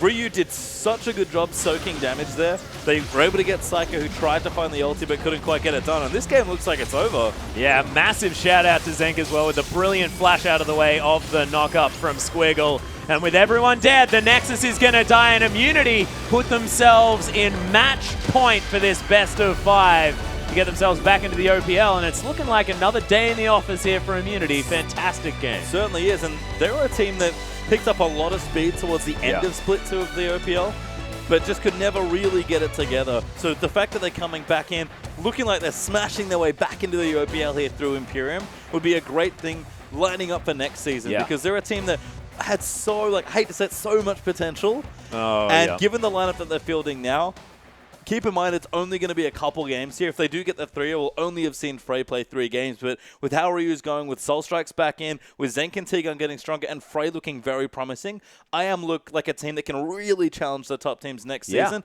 And it has to start here with a wonderful promo tournament so far. Yeah, and they already were, with the fact that, you're right, they had this brilliant time towards the end of Split 2, but then Soul Strikes left. They had, roster issues here on the side of Immunity. If they have consistency next Split, we can already see the potential of this team and what they can do given that opportunity, and I'd really like to see them do it. That being said, we're getting a little bit ahead of ourselves due to the fact that they still have to win the next game. Reverse sweep possibility still there for Imperium if they can get around it. It might take a Victor ban. It may be, but we'll have to find out. Yeah, we certainly will, as we are going to have a short break, but when we get back, it will be game number 3 between Imperium and Immunity.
Welcome back, ladies and gentlemen, to our Oceanic Pro League Promotion Tournament. Of course, Immunity now up 2-0. I'm Max Alexander, and this is Julian Pastry Time Carr. We're taking you into game number 3. Yeah, and it's been a great series so far. Imperium putting up a strong fight, honestly, but Immunity just looking very so good. Solid here in this lineup. Roster seems good. Strategy seems good. Gameplay's looking good. And Frey's Victor has honestly, for me, been the real shining star of this team so far. Yeah, and I think the real question mark is what does Frey do when he's not allowed to play that champion? I think that this is an adaptation that Imperium have to make because Frey has looked ridiculous on that champion, but he has to be able to do more, and I think that they need to ban it or pick it away. I think so, and this is the thing about Victor as a champion is that very solid, very consistent. Just you always get good stuff out of Victor. Yeah. It's very rarely that he's awful in any sort of matchup. It's really hard to put him behind. And he's relevant at most points in the game. It's funny that we mentioned Cheese, who was the very inconsistent but really awesome and fun mid laner to watch. He was very scary at his best and just kind of a little at his worst, I guess. Well, yeah, he was scary at his best and weird at his worst. Yeah, weird at his best as well, to be honest. But it just worked out a little bit more. I guess for Frey, Victor is the embodiment of consistency for a mid lane champion. So I agree. What does happen when they take it off him? And they just should at this point. Yeah, they certainly have to. But Team Immunity, they don't need to change anything. They're just more than happy to stay with the same bands. And now they're on the blue side, so they have that priority pick if they want to. And we'll see whether they go back to having that blue side Kalista ban. And that's the thing. Again, in a long best-of series, especially a best-of-5, if you're the team that's lost a game, you should look to change how you pick and ban just to see what changes from the other team. Because right now, if you're Imperium looking over at Immunity's mid laner, you look at Frey and you're like, I don't know what to do. We've got 3 games we have to win in a row, and we've only seen him play Victor.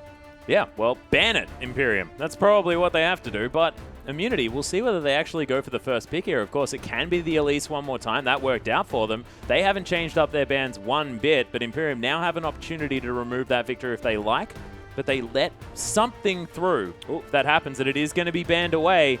Now, Team Immunity, what are they going to take for themselves? It is going to be the Elise. Now Imperium with a couple of priorities. Yep, so important to note, Morgana is actually the champion that was commonly banned against T-Gun in this series that has been left open from this pick from Imperium. I do like that they banned it away. I actually think they could have done it last game just to get something different because, again, it's about getting information in the best-of series. You play a lot of games, take him off a champion and just see what else he does. If he plays something else that's even better, okay, fine, give him the Victor and ban that instead maybe, but at least force your opponents to change how they play. I think that's really, really important. One thing that I really like is the fact that if Immunity do want to go towards that Morgana pick, they can create such a brilliant pick comp with the rest of what they have in their arsenal, but see what they do decide to do. I'm getting far too ahead of myself. Morgana's a weird ban. Like, let's put it that way. Yeah. Because no solo laner on IM plays it, from what I know. And well, we don't know about Frey. He might do true, but it's a T-Gun ban as far as we're aware. To ban away Morgana is just such a strange one. But we'll talk about it in a sec. The Olaf has been another, common pick here for Immunity. So picking it away is Squiggle, and that means that Imperium have forced both solo laners to switch up their style. And Frey now hovering the Zed. We've mentioned the fact that this is one of his picks. It is, but a little risky to pick it now, so I might just be showing it to Imperium, saying, just so you know, can still play this. It might, change Psyche's picks if he wants to pick something a little more immobile or squishy. He's sort of moved away from that now. But strong picks from Imperium. We've seen Olaf be a power pick for lots of different teams, certainly for Immunity in this series. And Nidalee been a strong pick for Bill. He looked good on it in Game 1. Yeah. I prefer more of the CC-oriented junglers, but I think he just wants to go what's comfortable. He's picking to play a carry here. He's going to have to carry on it, but Nidalee's a great champion to do that on. Oh my goodness. And Ryu looks like he might be going back towards the Fizz.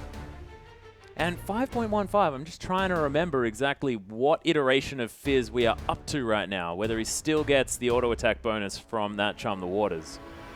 And I just can't remember. I don't remember either. I don't think so, but we'll have to find out. Fizz still a fine laner, though. Yeah.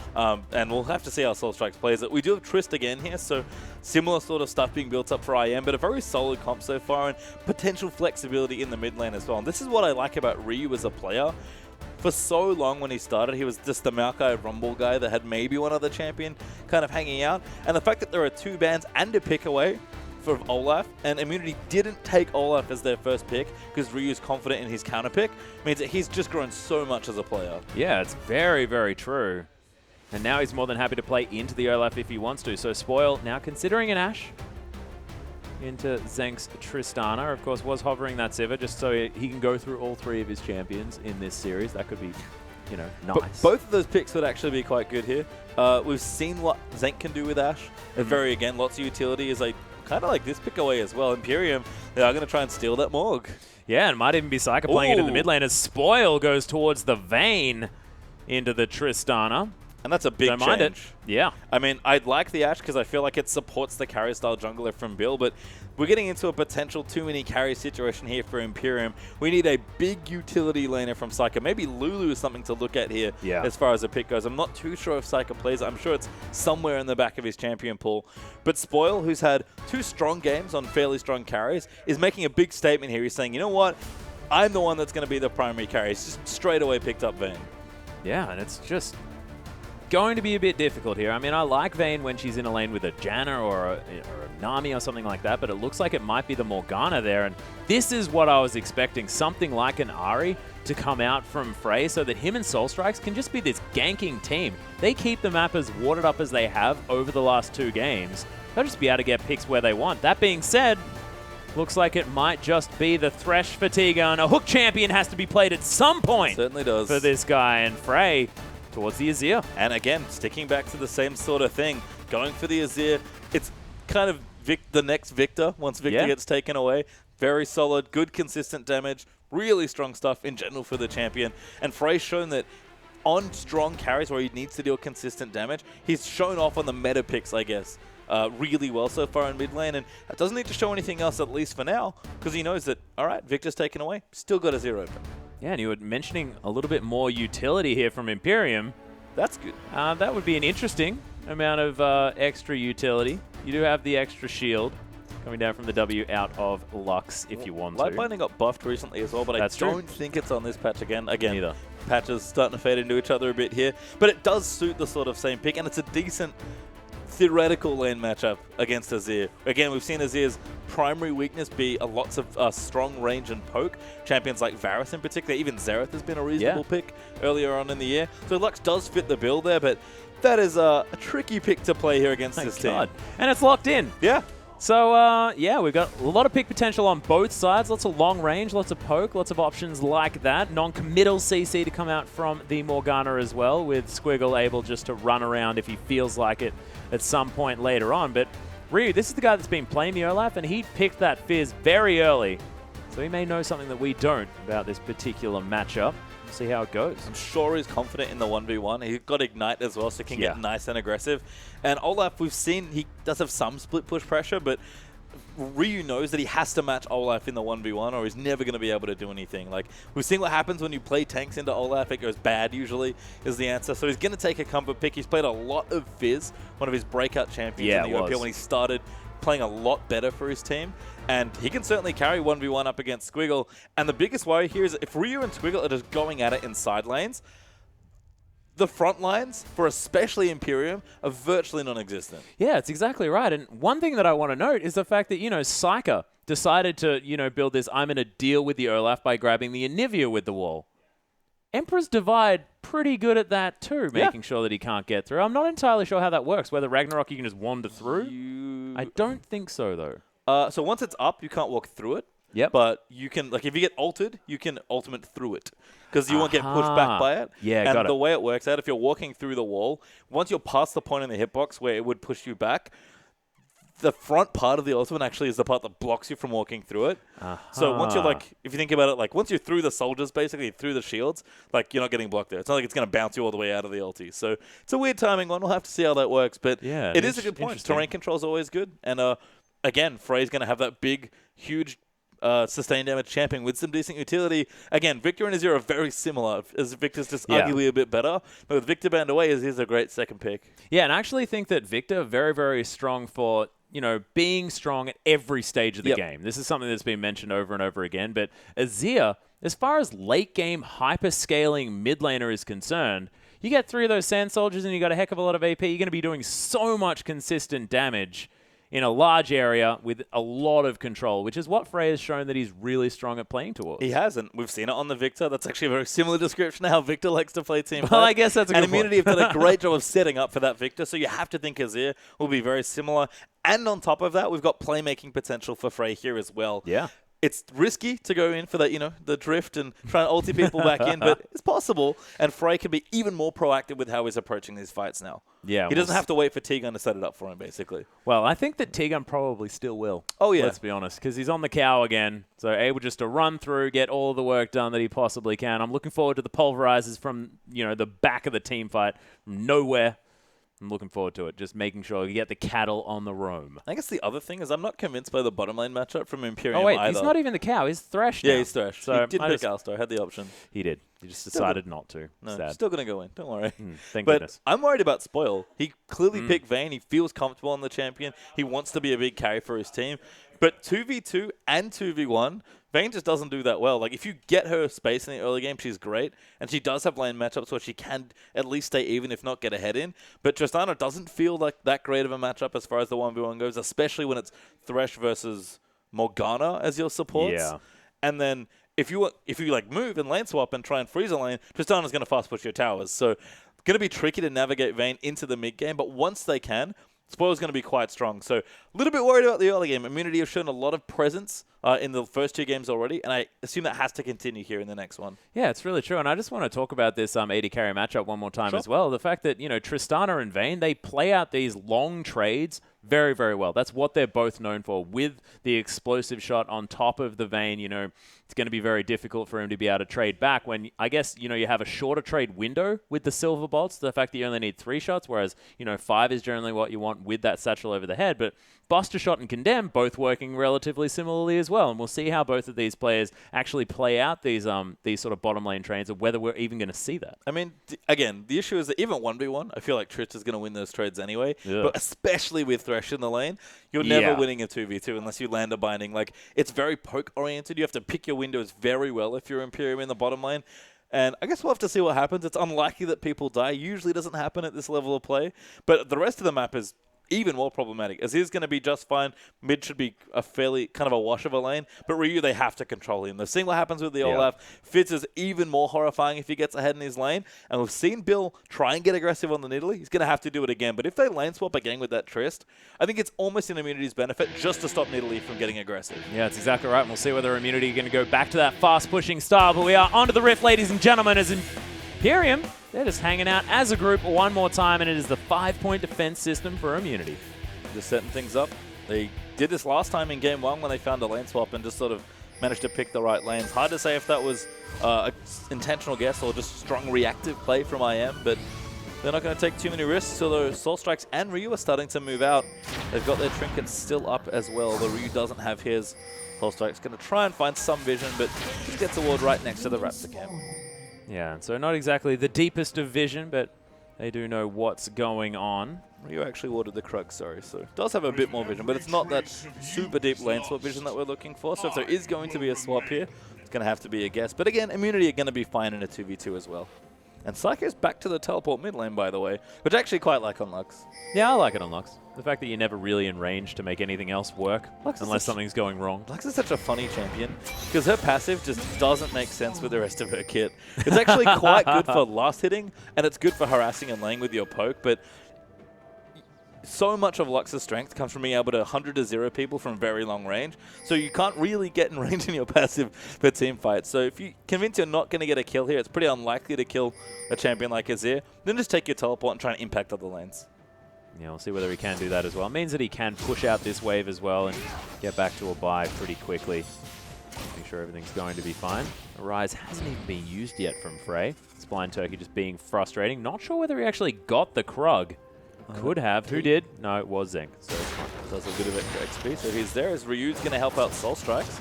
Does take the Grump already. He's going to go back and then move into his top lane, and we will have standard lanes this time around. So both Squiggle and Ryu did an early camp as Psyker getting an early poke down.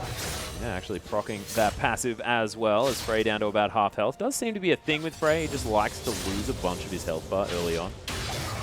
Should be okay. As his, I guess, changes have been now that you don't want to use all your mana as much as as constantly as he used to, and Frey isn't going hyper aggressive because I think he's respecting Psyker's damage here in this lane. If he runs out of mana and Psyker's managed to manage that better, he's just going to be able to do nothing because either you're always getting pushed in or you're getting poked down, and Frey's going to have to sit there and just take it. Yep, it's true. Well, both of these top laners now teleporting towards that lane with the Doran's Blade and a few extra potions. Ryu struggling just a little bit. These big E's from Squiggle doing a bunch of work. Thundering blows, some would say. Yeah, we saw the damage from Olaf. He really come up nice for Ryu in the Malphite matchup that he played last game. Gonna have to pick these trades carefully, but you can see a nice little dash there as he hits level 3. And this matchup is super volatile. Fizz always creates interesting 1v1 lanes. But confident Ryu knows how to navigate this lane because he's a very big Fizz player. Well, he also has to be now very careful as he uses the Playful Trickster to get away from that one. But the flash forward's going to mean that Squiggle grabs first blood and Imperium, things turning around for the side. Yeah, smart play from Bill, just jumps in for a bit of pounce damage and the red buff slow. And one undertow cleans it up there. Ryu used that E early on, a really nicely timed gank from Bill. And all of a sudden it's Imperium that have the good early game to start things off. Yeah, Zank though, getting a fair bit of damage on that turret. You can see Frey and Psyker still smacking each other with abilities and auto attacks. Psyker again, abusing his range nicely here, but Frey trying to navigate as best he can. Again, I talked about Lux's passive sort of being a little anti-synergistic with her kit in some ways. You could see as soon as Psyker walked forward there, he was all of a sudden in auto attack range of the soldiers. So you want to abuse your range in this matchup because that's as his biggest obvious weakness, but Psyker's clearly trying for the greedier trades and actually cost him there in that one. Yeah, just a little bit. Nice use of the shield, though, to make sure that he didn't take too much permanent damage. You're exactly right. Once again, though, the early game going to be very even as far as the farm. I guess in bottom lane now, that's the other problem with the lane is we saw Spoil and Blind Turkey getting pushed in. Zank with Explosive Charge is just going to have a much easier time pushing Spoil in. And Vayne without wave control is just absolutely abysmal in any sort of lane. So much of your presence in lane comes from threatening to kill people by setting up good situations. And when you're under your turret, all you can do is sit there and farm. And if you miss some especially, things just get worse and worse for you. So the fact that they're pushing in now is actually really, really nice stuff from IPM. Well, Zank is able to at least pick up all of this farm before it does crash into that turret. You're exactly right. I mean, this is something that Vayne shouldn't have, is control of the minion wave. Oh, that death sentence is so close. Morgana's actually helping out quite a lot here. Thresh just can't clear the same way that Morg can, so it's sort of weak AoE battling weak AoE at this point, but this will get easier for Zank as he gets more levels and kind of keeping the wave in a nice spot, again, because they can threaten their jungler. No one has seen Soul Strikes at all in this game. So Spoil and Blind Turkey have to keep that in the back of their mind as well. In fact, Soul Strike, he's just farming away happily. He's already got the jungle item. Yeah, it does have that one. But it is going to be actually Bill picking up a Sheen very quickly. He was able to pick up that very early assist there onto Ryu in the top lane. So he's able to smash through his jungle. You can see 19 to 16 already.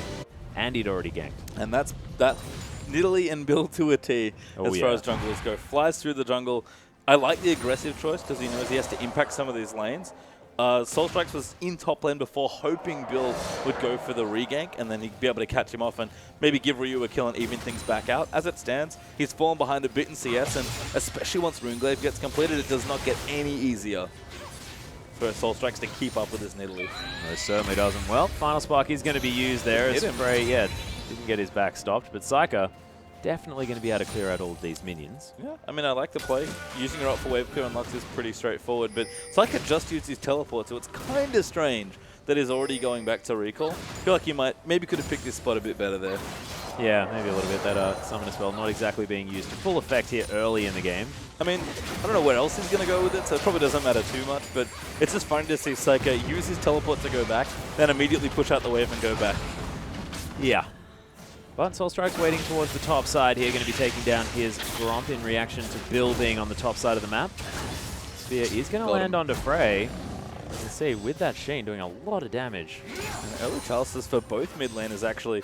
Choice makes sense for Lux. She needs the CDI from Athene's, and her mana pool's a little mean to her sometimes. She uses quite a lot of mana for her spells, so being able to get extra mana is great, especially if you start resetting in fights and getting assists, which is pretty easy on Lux, as it turns out. Tower does go down in bottom side, though. Even 2v2, Zank's able to clean out the first turret of the game. Yeah, and Immunity actually sensing that there might be an extra member around, not wanting to go too aggressive, as T-Gun, bluffing something out there as Soul Strikes gets exhausted. There's the final spark that destroyed Spider from Psyker as they just managed to bait that one as well. And again, Elise can only really go in once after Repel gets used. Soul Strikes just got caught up by a light binding, and Psycho's able to clean up easily with that ulti. In fact, they'll go straight for Dragon and try and take this down. And it looks like it is going to be the BF sword pick up here from Zenk on the side of Immunity. So they're nowhere near this Dragon that is going to be taken down from Imperium. And with this interesting ragtag team comp that they've put together, they're definitely making things happen in the early game. Yeah, awkward timing there from Immunity's bottom lane to try and go back. It was unlikely with Soul Strikes dead that they were going to be able to contest for the Dragon anyway, but the actual real problem comes from the fact that Spoil is going to walk back down to the bottom lane and be met by a massive creep wave, because IM didn't properly reset the wave. It's just too far down the lane to have to push it all the way to the tier 2.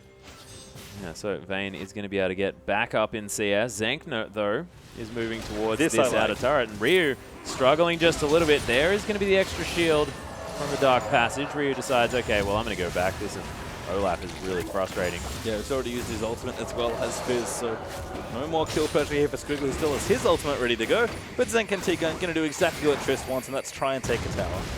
Yep, bit of extra damage from that satchel there as well, as Zenk clearing out minions over and over again, as Fizz just looking to get away from the Viking man. It's sort of the same situation as last game here as well. Oh, sorry, it's game 1, where Spoil's in a long lane with an early tower down. He's going to clean up a lot of CS for himself, although he's actually catching up rather than getting ahead this time around. And Zenk and Tegan are just trying to take out a tower, as a good ult from Squiggle keeps him safe. Yeah, but Spear and Binding are going to go wide. Undertow is going to be missed at the same time. That one's going to land. Rocket Jump is forced to be used. Light Binding comes in. T-Gun uses the box. Heal comes in as well, as the Flash does get the Thresh to safety. And a lot of ultis there from Imperium and no kills, so they need to try and get a tower or something out of this. Soul Strikes is up here trying to defend, but I don't know if he can. Well, actually, Psyker getting caught there. Death Sentence comes through as well. Fantastic layering CC as Soul Strikes able to pick up the kill. Zenk with the rocket jump of his life. Or death, not entirely sure whether that one was going to be the greatest move, but he does live, so that's fine. And I like that play a lot from IM. Soul Strikes comes up, finds a pick with Psyker too far forward, as he is in the mid lane, going to try and shove that out as well. And Ryu's 1v1, trying to do what he can up against Spoil, who right now probably can't compete as far as in any sort of duel. So towers are going to start falling here. T-Gun, though, does hit a binding. Yeah, he does get caught by that one. Spear is actually going to finish him off, and it's now a 3 versus 2. Buster Shot not available, and that is going to be an easy double kill now for Bill. Might even make it a triple. He's not going to, though, as Squiggle picks that one up. So an overstay once again from Immunity. Like I said, I saw it in game 1, and top lane outer turret seems to be the bane of IM. They tried to set up for that. T-Gun ate a random skill shot, ends up getting killed, and that turns into 3 kills for Imperium, and they keep their tower safe. Psyker clearing out this mid lane as well, and once again, another final spark comes in. Frey dodges the damage. But now, I mean, what happens with both of these comps, though? Because I'm looking at this, you know, Imperium comp, and I just don't quite know what they're aiming to do. Are they trying to get the poke on? Is that what they're trying to do here? Get a pick and possibly answer from that point onwards, and then have this gigantic Vayne running around with a black shield? Well, given the position they're in now, they've actually got a really good setup to try and get maybe a 4-1 or a 3-1-1 set up here, although they don't have another split pusher except Bill, who's they probably need in the siege anyway. So given where Squiggle's at right now, they can probably happily take a 4-1. They've got plenty of poke and a decent amount of disengage with Morgana Lux threatening as Nidalee and Lux throw in poke here. Spoil's got a decent setup to try and kite around the fight, because there's no hard engage either for IM. Ryu has to jump on Spoil and try and take him out, but right now Ryu's just looking for farm. So as it stands, I actually like where Imperium are, but they do need to get something rolling now. Yeah, they do. Spoil, they're able to get some auto attacks here on this bottom tower. Ryu with both his Phage and his Sheen completed. So he's going towards that Trinity Force relatively quickly. Still 20 CS down on this Olaf, though, who's pretty big. Immunity moving just the standard maneuver. Yep. Just try and pick up all the outer turrets that you can, and there just may not be enough for Imperium to try and deal with this one. They sacrifice a lot of their health bars. Psyker does still have the ultimate available. Yeah, Lux is surprisingly good wave clear, actually, especially as he gets more flat AP and the E just gets better. You no longer have to use your ultimate to really insta clear out the waves, but you have the option if you want to. Psyker's actually got Athene's now as well, so he's quite strong, and as it does need a little bit more time to get cooking as he's going back for his first major item, it looks like. Immunity, they're trying to use the power of Tristana once again, but Zenk's going to not get that much farm, and if IPM can continue stopping these sieges, and especially if they can create their own sieges, IM just aren't going to get the leads that they've been looking for here. That's incredible. It's so cute. So flippin' cute. And then the Chum the Waters is the scariest thing you will ever see in your life. Oh my goodness. I'm hoping we never see it come out. But Sand Soldier's now going to clear out the minion wave here as Frey able to get a lot of work done now with the extra 20% CDR that he's picked up, as well as that Stinger. I like the Stinger a lot, actually, from Frey. Doesn't complete the Athenes, instead goes for a very instant power item on the Stinger. It's really cheap, it's very effective with Azir's kit, and it gives him a whole big boost to stats early on. He knows he's competing with Lux, who at this stage is actually relatively strong. So instead of picking a later power spike and going Athenes into something like a Rabadon's or maybe a Zhonya's, he's like, I'll delay my Athenes to get this Stinger because I know that by the looks of things, we're going to have to fight you relatively soon. Well, Bill going to be handing over this blue buff. Does mean that I am able to take down this inner turret. I mean, mid lane, outer turret. Yeah, and that's an important turret. IPM, no Lux ultimate there, and no one really trying to fend that off. Not sure I'd take blue buff over wave clearing out my outer turret, but that's the choice that Imperium made there, and they'll lose a pretty key structure. In fact, once again, the Tristana leaves IM 3-1 already up in structures. Yeah, and Immunity just, with a Tristana in their comps, they just love to be able to get to a turret. You can see Sun Turret now being built up as well. Dark Binding lands onto Frey, but you can see it doesn't stop the auto attacks. That being said, Frey in a bunch of trouble, but Bill, a little bit too far forward, undertow. Lots of damage onto Zenk, but the Sun Turret here just doing some work. Light Binding amongst it as well, and you can see the poke potential from this Imperium lineup is pretty strong. Yep, Psycho does have his ultimate, but it wouldn't be enough to kill anyone at this point, at least that he can get to. And Ryu's starting to split push out, building in towards that Trinity Force. Immunity with a really smart take of that tower. Again, he talked about it, the Tristana kind of only does one thing at this point in the game, but is doing it very effectively. Imperium might be trying to find Dragon instead of Soul Strike's just barely out of range of that Dark Binding. Well, we've got Light Bindings and Dark Bindings. I just realized. It's tough, isn't it, man? It is awful. Binding. Yeah, the life of a caster. It's hard. Let's just go with Binding. Frey's got Nash's tooth up now as well, so even more into the early game strength. You're going to finish that Athenes quite a bit later, but again, if I want to fight right now, over this, especially over this potential second Dragon from Imperium, Frey is well equipped to do so here. And even Zenk has a decent level of items, but Spoiled does have the Blade of the Ruined King, so going to have to tread carefully around this objective. And Psycho as well. Now able to clear out these minion waves quite nicely with the Athenes. Lots of mana regen. Got the blue buff as well that they traded the tower for, so they will need to get something off of it. Seems like Psycho's going to keep them occupied. There is a ward in that Dragon Pit, but Imperium looks like they've already got it, and they do. Nidalee, once again, just so good when she's on top of an objective. Yeah, and Immunity just seems like a team that when they have a Tristana, they don't care about Dragon. That is just not the priority. In general, the way they've played actually this series, they've not really cared too much about Dragon. They'll pick it up if it's convenient, but they don't take risks to try and get it. Whereas Imperium are very set in their way of trying to take out the Dragon here. Yeah. So it's an interesting difference in playstyles here. But I think with the way the current power is on these teams where it's weighted on the champion, Imperium is much better equipped to fight early on, and IM know that they'd rather just give away the Dragon, pick fights later when they actually can win them, because right now it'd be a little unsafe to have a full-on 5v5. That's very true. That being said, they move towards the bottom side, pick up that outer turret. As Immunity are hanging around, looking to try and grab themselves the red buff. Not going to be able to get too much done there as Psycho even able to get some poke onto T-Gun. That Ryu's got his T-Force up as well, giving away his recalling. Actually, no, just the dagger after this cooldown boot. So still looking for that first major item, and Squiggle is only getting stronger. Warden's Mail is particularly good against AD Fizz, which it seems like Ryu is going for here. Yeah.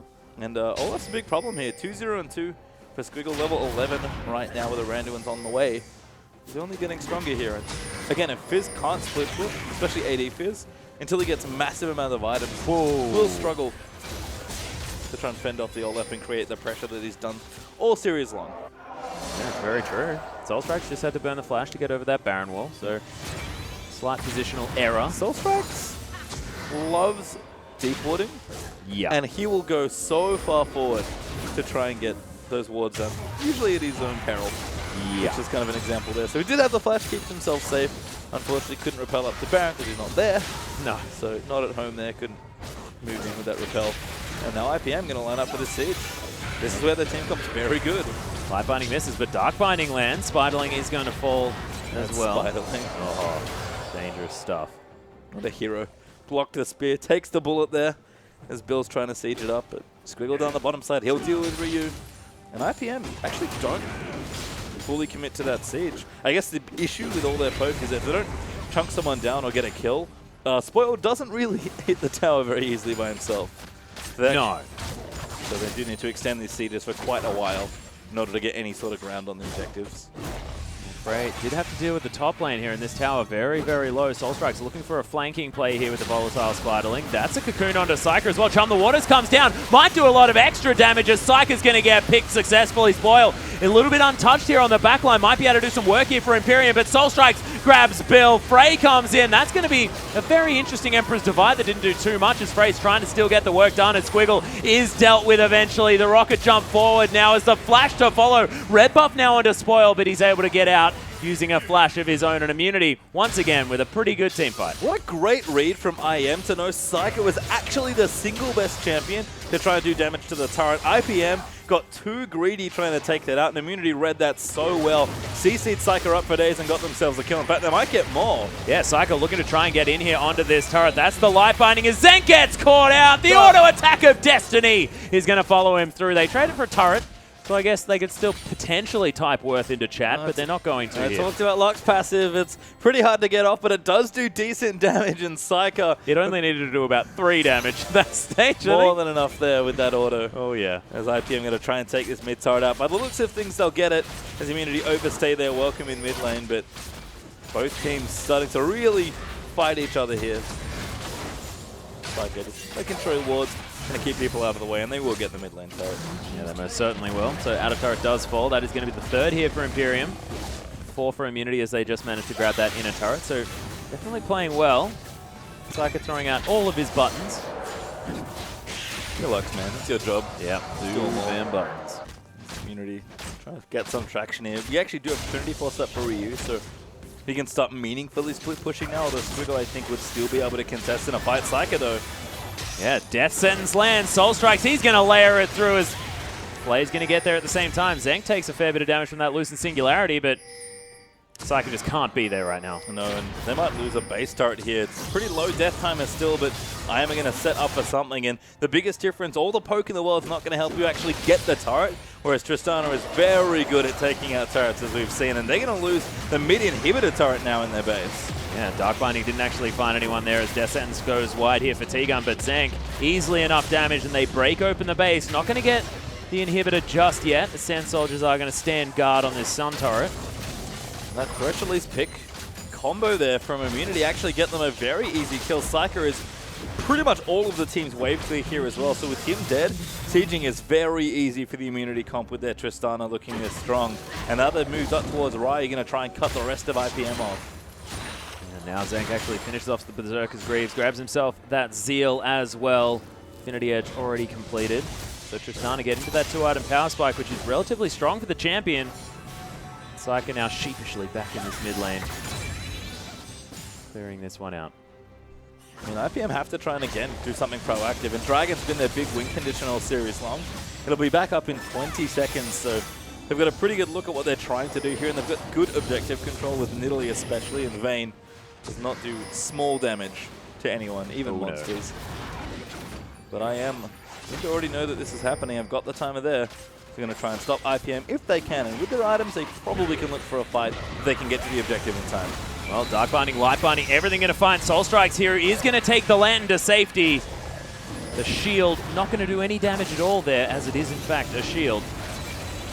And that's a lot of cooldowns actually from IPM. I am still happy to fight here. They've got their ultimates. Yeah, Soul Strike's addicted to taking bindings here as T-Gun throws in the Lantern just to make sure that no one is going to go too far, but I am understand that they just don't want to take the risk. Good zoning actually from IPM to keep them away from the Dragon, and Immunity have to start worrying about that objective. They've got mid lane open. They might just run down Baron here because IPM know they have to walk a long way around to defend their mid lane. That's so much Baron damage as well from this Immunity squad.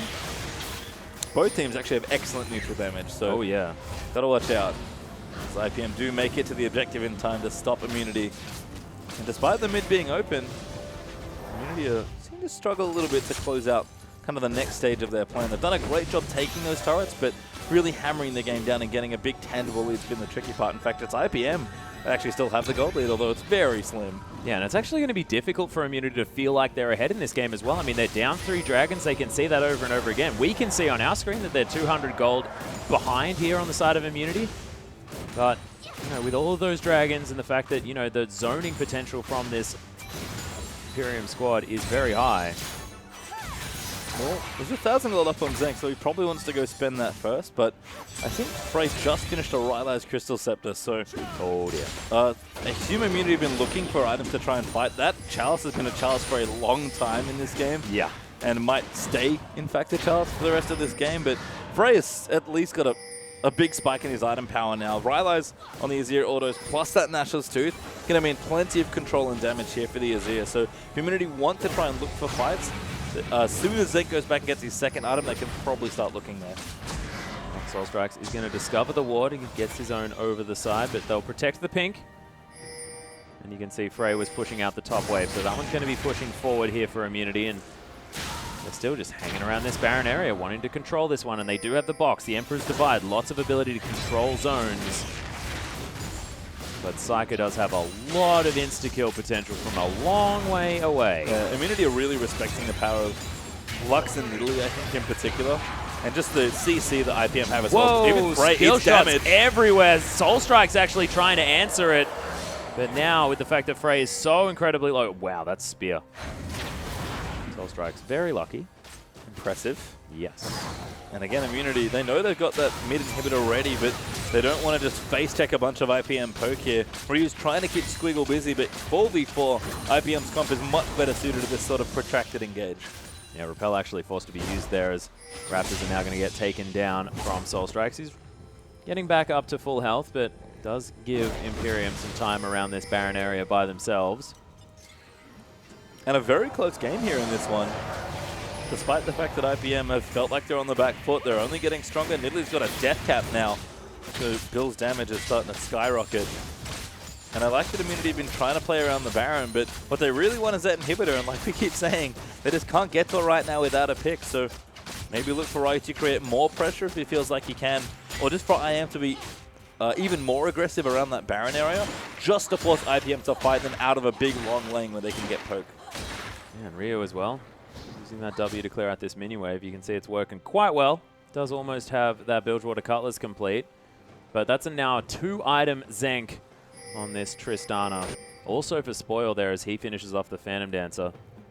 So both of these AD carries, hyperscaling AD carries for different reasons, definitely getting to their items on time. This game is so close. Yeah, Spoil's going to do much more with the items that he has, because Triss does need a few more to get going. But Vayne is such a strange AD carry, because it's based on how much damage output you can get done by using your mobility, because you can only hit a single target at once. So Spoil is almost always going to win any long engage where he's able to free hit. But even right now, as far as raw strength goes, Spoil's just going to do a little bit more damage. I think it's largely going to be about this Azir, what Frey can get done in these team fights as well, because he's going to be the secondary massive threat for this team. The Azir is going to be very important to what Immunity are trying to do. And conversely, the fact that Psyker doesn't have his second major item finished just yet, the Death Cap, which I assume is his next item, hasn't been completed yet. It's actually a huge blow to IPM's ability to do much in this game.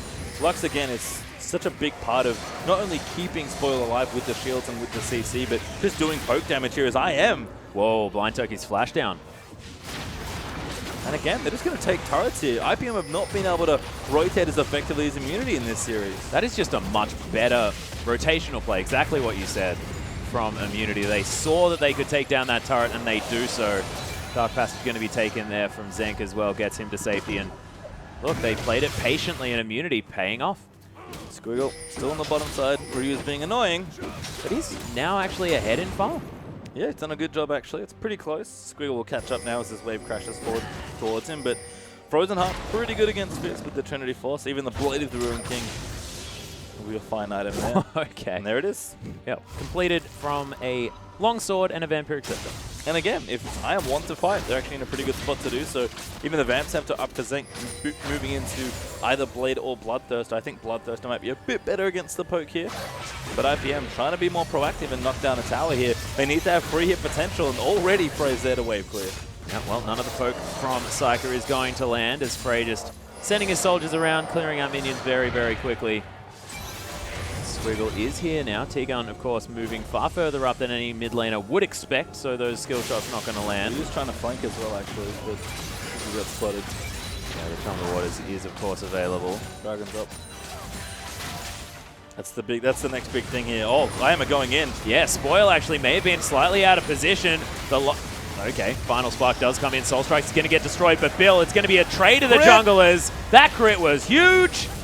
And in goes the rocket jump once again. Ryu gets exhausted. Spoil able to get a lot of damage through. Ryu has to be careful. Squiggle just with one cheeky E there, but the massive play from Frey is going to lock down the kill onto Psyker. Immediately traded for the double kill on the Olaf. It's a 3-for-2 in favor of Imperium. But the bottom lane of Immunity, they look like they're still wanting to get something done as this mini ARAM breaks out. There was a lot of flexing from Immunity. They made play after play a Spoil. Lucky to not get hooked there. This T-Gun barely misses. That was massive. With Dragon being up, Immunity might have been a little too aggressive in trying to pick that spot here. Spoil on Blind Turkey should be able to collect this. Yeah, they are going to be able to do so. Of course, Spoil doing so much damage to the neutrals with that Blade of the Ruined King. And of course the Silver Gold. So that is going to be the 4th. So once again, Immunity on the clock. There's Dragon number 4, like you said. IPM have looked good, but his Soul Strike just gets caught, and the damage from the Lux is great. Bill is unlucky to die actually from that crit, but Ryu just goes in too deep here. There's no other way for more damage to come out, and the Exhaust and the Condemn, Ryu's left for dead as Squiggle sweeps him up. Now Frey realizes he tries to go in for a play, but a great flash from Spoil keeps him out, and they just take him out as well. From there, it's sort of weird 2v3, and Zenk, who's already at 40% health, knows that they can't stop the next Dragon. So all in all, despite the fight starting relatively well for IM, that was a big win for IPM, who get Dragon 4. Yeah, they do, and Dragon 4 is such a big deal, especially with about 35 minutes being Dragon number 5 for this team. And not only that, it's the fact that every single Dragon has to be one that Immunity are there to fight for. Otherwise, it's just not going to work. And with the fact that, you know, the amount of control and poke potential from this Imperium lineup, it's going to be hard for Immunity. But they are going to position now around the Baron one more time. Ward still in the back of the pit as Immunity just clearing this one out. We saw this again in Game 1 from IM, where they fell behind, I think, the same Dragon score, 4-0 there in favor of IPM. And they were constantly applying pressure around the Baron. Eventually won a fight around it, finally got a big lead, and then were able to stop Dragon 5 and then win the game before it came back up again. So Immunity do have a position here, but they don't have nearly this. Actually, they even have a mid inhibitor open. So IM really just need to win one team fight to open this game right up. But IPM are applying more and more pressure. Psyker's Death Cap starting to make that poke really hurt. Oh yeah. Ryu now though, able to push out this top wave. He's being a nuisance, as he generally is likely to do. You can see more vision getting cleared out. The IPM squad able to get theirs down as well. I'm still not sure what's going on with Frey's build, by the way. He's grabbing bits of stuff, man. All the things that he's doing, like all the items that he wants to build are great, but the order he's built them in means that Frey, who's had 2 Victor games where he looked absolutely unstoppable, he just wants to make the plays, but he doesn't have the same impact damage-wise. Well, in goes for the flank here as Ryu's going to be able to lock down Psyker, instantly killing, of course, Morgana as well. I don't even know how that happened, but IM waste no more time. They're going to go straight for this Baron. 3 versus 5. If Imperium want to be able to get anything done, we'll see whether they can. Just a missed position, honestly, there from IPM as they lose 2 members. Bill's going to try and get the steal. Oh, the buster shot. Brilliantly done. Squiggle now going to lose a lot of his health as Immunity trying to get the work done. Zenk just straight in. Rocket jumps are so aggressive from this guy. Really are. But it's worked out most of the time here for Tristana. I don't think Zenk's gotten caught out from an aggressive jump just yet. And I talked about it, have been able to get a Dragon, but get a Baron and win a team fight. They'll get a good injection of gold here as they get stronger and stronger. But this game is much closer than Game 1 was because it's not the same global money coming out from those turrets here. Ryu started it off well with a nice pick, but IM needs to do more here with this Baron. They must tear down an inhibitor. They certainly must, but Zenk, he does have that Bloodthirst. You mentioned the fact that you like that item a little bit more but it also means that he's just got so much more flat AD. Dark Binding is going to find Zank. Able to get out of it using... Nice Mikhail's T-Gun. Yeah, brilliantly done. I actually looked to see whether he had Cleanse, see whether he had a QSS, but it was T-Gun in the end. Yep, Zank there. Very fortunate that his support was on top of that one there. Was able to be okay. But IPM, again, they're a team that definitely looks good on going forward. But bindings everywhere. Based on the other note for Bloodthirsters that we talked about, apart from Olaf, there are no tanks here on the IPM side. Nope. So I like that choice even more. It's T-Gun, goodbye. Yeah, he just got obliterated. That is going to be the Talisman now popped as well as Soul Strikes. He's going to use his Repel and just going to buy some time as another binding lands. Spoil grabs himself a killing spree off the back of it. Ryu's going to get a turret here, I think, but he may. A weird spot of positioning there for Immunity. Ryu does get the tier 2 in bottom lane. Bray and Zank should be able to wave clear this out, but good, I guess, a nice play there from IPM, knowing that Ryu's bottom lane to force a fight, and Immunity just got caught with their pants down. Yeah, so 2 kills come out, but of course, that turret meaning a little bit more here, as the Fizz might get some cheeky inhibitor damage. Flank? Or is you just transferring to a jungle camp? Seen the jungler. Yep, he's actually going to be able to try and take down Bill here as he uses the E. That being said, Bill is going to die. It's a 1-for-1. He got the kill, but very aggressive there from Ryu, and IM are playing very recklessly here with this Baron buff. I don't know if they realize just how far ahead they aren't, but this gold lead is actually not that big for Immunity, and IPM, they're only getting stronger. 3 items on Vayne, Squiggle getting bigger, death caps everywhere for the 2 AP carries from the jungle and mid laner. And Immunity are going to start losing grounds here in this game, even though Frey hasn't quite powered up. He has a Zhonya's now to finally complete up 3 items, but Immunity need to be careful here. This is their game to win at this point. Get themselves back into the OPL. Yeah, exactly. And this is match point. I mean, they understand that they do have a couple of extra chances, so they don't need to be crazy. But being able to complete these games in a good fashion is definitely a way to work this one out. Nice Cocoon going to land from Soul Strikes there. But that's Ragnarok down. Yeah, and that's a big cooldown here with Dragon coming up in 20 seconds. Immunity know they have to pick a fight here 5v5, but again, this game is so much closer than it might appear, given how much work Immunity have been doing, that a 5v5 doesn't necessarily favor them, but they know they have to stop this next Dragon. And Zank actually coughing a spear off the back of that. Life Binding lands on a Soul Strikes as well. No Final Spark comes out, or the Finalis Fukin, that's what you'd like to call it. You're welcome to. Soul Strike dodging that spear. That would have been his life, almost guaranteed. You see the poke again from IPM. Soul Strikes is that low from a Lux E and a Needly Spear. Yeah. And he's relatively tanky as far as junglers go. Well, you can see IPM, they want to be able to take down this Dragon for Dragon number 5. It's down to about half health here as Soul Strike's trying to get in amongst it. Death Sentence goes wide. Wiggle's got Ragnarok back as well. This is not a good fight for Immunity. It is not, as Dragon is going to try to reset down to half health, but they have to try and stop it. Immunity in such an awkward position. Final Spark!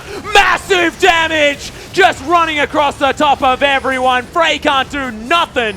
And that is going to be Dragon number 5. And this... Ryu! Oh my goodness. This is a hero play from Fizz. He is going to get this inhibitor, but he might lose the game here as the rest of IPM move down. Soul Strike's got so low, and Psyker nailed him with a binding and an ulti. And as soon as Elise was dead, that Dragon was always going to IPM, but they got so much more than just the Dragon. Well, Ryu is going to be able to take the inhibitor.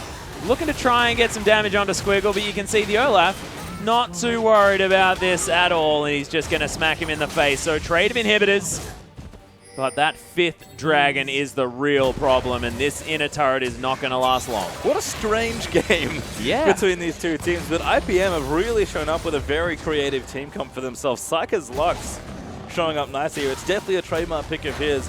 Nice to see it come out here in what could have been the final game here for the team, but Immunity are just trying to stop the bleeding at this point. They certainly are. Losing Singularity lands onto T-Gun. Able to tank it up decently there. Is Frey going to take that? Crit. Oh my gosh, Zank! Going hard. Actually flashing forward there into 4 people. Yep, Mikhail's Man there. ain't afraid of nothing. From Blind Turkey, as we're going to watch this again. Watch what Psyker does here. As soon as that binding goes in, finds the line, gets 3 down, takes out Soul Strike instantly, and Squiggle runs forward, gets 2 more kills, and Frey can't do anything against the Olaf. That was such a quick replay as well, as all of that happened so quickly. And that was the problem with Soul Strikes getting poked there, is as soon as the jungler is poked down against this team comp, IPM know that if they just start the dragon, Soul Strikes will likely die attempting to steal it, and they're going to get it. And if they get the dragon, they're probably winning the team fight anyway. So that was just a really good force there from Imperium, and IM just haven't been playing well around that objective. They still don't have a dragon. We're almost 40 minutes into this game. Imperium just have so much poke options, so much CC that they can throw out. Just willy-nilly. It doesn't really matter. If it misses, that's fine. You just throw another one eventually. And I feel like Ryu's impact in this game, especially on a champion like Fizz, has just not been the same as the last two Olaf games. And maybe Olaf's the champion we go to game 4 that we need to look at here, because Squiggle, who had a horrible time against Ryu's Olaf in games 1 and 2, has shown up big on the champion at 8-1 and 5. And I know this was Ryu's counter pick. I feel like when it's even or when Fizz is ahead, it's a decent matchup 1v1, but Squiggle has been all over even the duels, which are supposed to be Ryu and Fizz's specialty. Well, speaking of which, Clever Tricks are going to be used to get out of the way of the CC, as now Immunity pushing very far up. You can see Squiggle, he's able to take down the inner turret in the bottom lane. Final Spark comes through, doesn't find anyone there, I don't think. Tag Ryu for a little bit of damage, but pretty much no one. Yep, Sun Turret is going to fall now as Dragon 5 still up. Good Squiggle. For another couple of seconds. He's on a mission. He's not too sure. Not a clear call there being made yet by Imperium. Is Immunity going to try and find a pick here, but Psycho. Whoa! Lots of different buttons. Just missing T-Gun there. And T-Gun's going in. Yeah, looking for it. Flashes forward. Double Flay comes out as Blind Turkey may have been caught here, but Squiggle with a brilliant flank. Able to get right on top of Zank, and there is nowhere for him to go. Spoil now right in amongst it, as well as Bill uses the Zonyas. Ryu the last man up, and Imperium, they want to go to game number 4. That might just be the end of the game. Death timers are massively long at this stage, and Squiggle's Olaf tore through that team fight with Spoil's Vein thriving in and amongst all that chaos. Yeah, just ridiculous, and these team fights seem to be where both of these teams have won all of the games that have happened tonight. It's so good to watch. And look, Olaf just may not be in the next game, Pastry Time. Oh, any wave comes out. Squiggle is tanking this, but he doesn't have that much health. The minions are going to force them off. IPM needs to clear these out. Yeah, so he's going to be able to at least do that. This game might actually not be over yet. Zenk's up in 5 seconds. It's going to be pretty tight here, Atlas. We've got kind of a race going. We certainly do, as Super Creep spawning, that's what's going to be important, and I have a feeling that instead of tanking Nexus turrets going for the win, they could have definitely taken down another inhibitor to secure a little bit more here for Imperium. Yeah, Squiggle, I guess, thought he had more health than he did there. Nexus turrets do a lot of damage, and Super Creeps were still spawning as well, so all sorts of problems there for IPM. Means they can't close the game, but they'll knock down a Nexus turret, they'll do some good damage, and Immunity are on their last legs here in this game, as IPM have a very solid lead here. But 40 minutes in, Gold League's starting to get a little less relevant. And honestly, as far as execution goes in these fights, it's still been in Imperium's side. Yeah, it's true. And, you know, 5th Dragon buff has now dissipated. So it is only that 6,000 gold that is going to be separating these teams. But at 40 minutes, 6,000 just is not that much. The thing that I'm looking at, though, is a Guardian Angel on Squiggle. This Olaf 10, 1, and 8. Just ludicrous. Yeah, Squiggle is the biggest problem here on the team, and it's not like the rest of the threats on Imperium are bad either.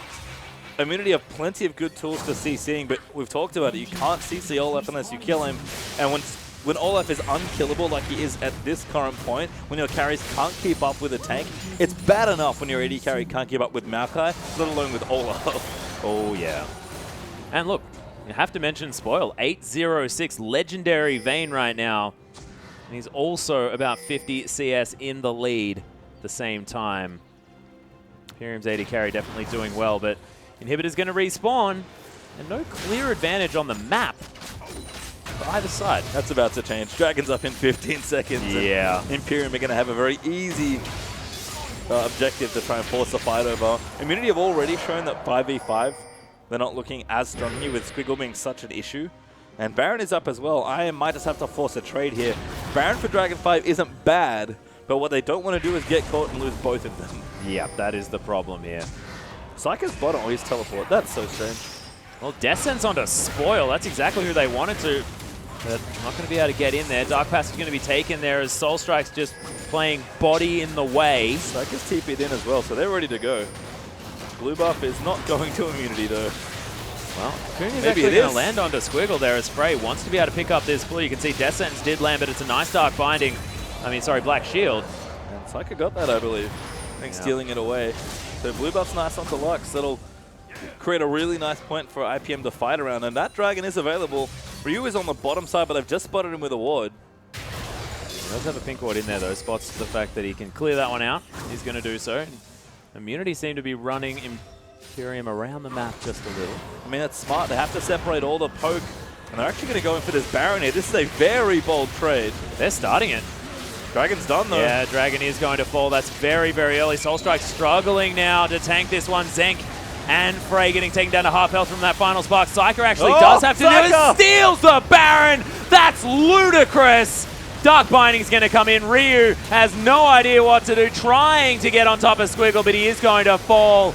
And Imperium, they are going to be able to take down game number 3. You have to think off the back of this fantastic fight, but Zenk somehow still alive as Bill uses the Zhonya's, and that is going to be the takedown that does destroy the Tristana, and that is in fact going to be a clean ace for Imperium. They grab Dragon 5, Baron, anything else you'd like, and a massive gold lead. And Psycho having a bit of fun there with the Lux recall, but this should be game.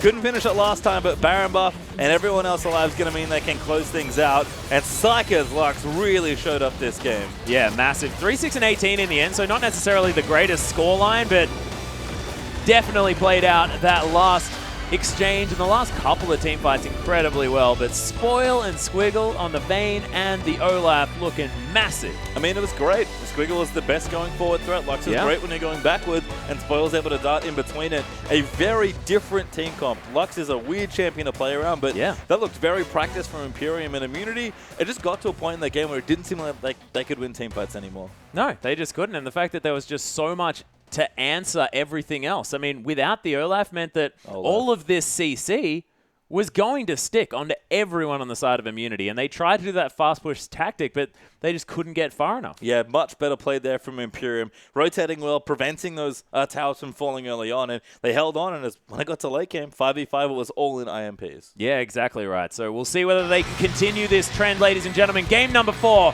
going to be coming up very soon.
Welcome back, ladies and gentlemen, to our OPL Promotion Tournament here. Imperium actually managing to take a game back against Immunity, who still hold match point. They do. I mean, going 2-0 up to start the series off, it seemed like Immunity were just going to sweep their way through, but Imperium, with Lux, Vayne, and Olaf probably being the biggest star, they're able to pull out a win.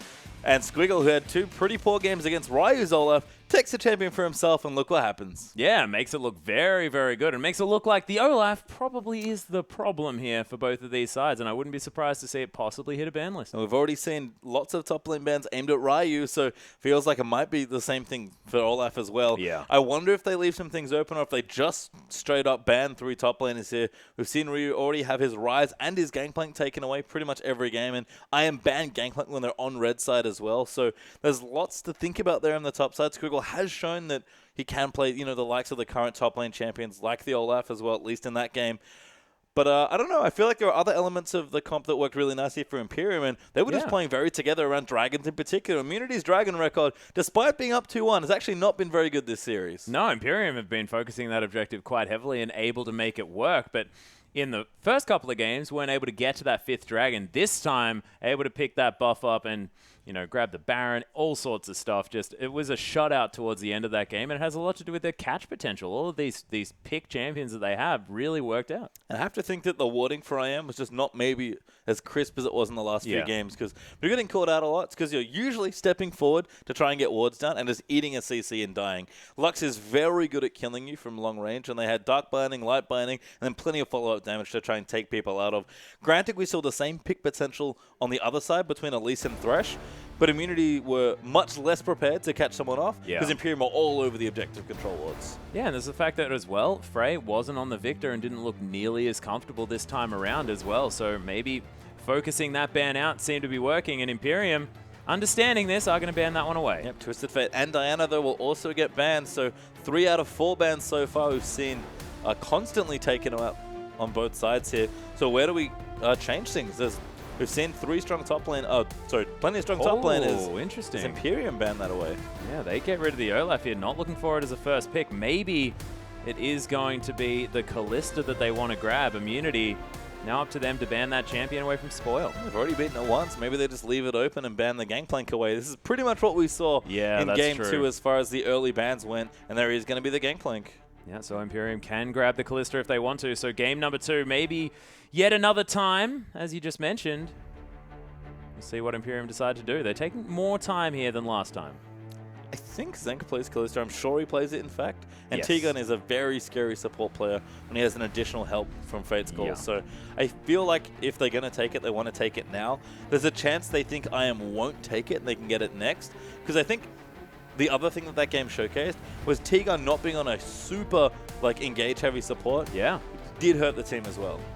The fact that he has to land the CC before going in rather than just wandering in, which I certainly like. But Elise is going to be the first pickup here, and Team Immunity now up to them to grab the Kalista if they want it, or avoid it completely. We'll see. I've actually been interested to see Soul Strikes be so aggressive with picking Elise. So I don't mind that it's taken by Imperium here, because Soul Strikes has shown that he can still play Gragas. He was a big Rek'Sai player back in the OPL as well, so I'm sure he's got that also to rest on.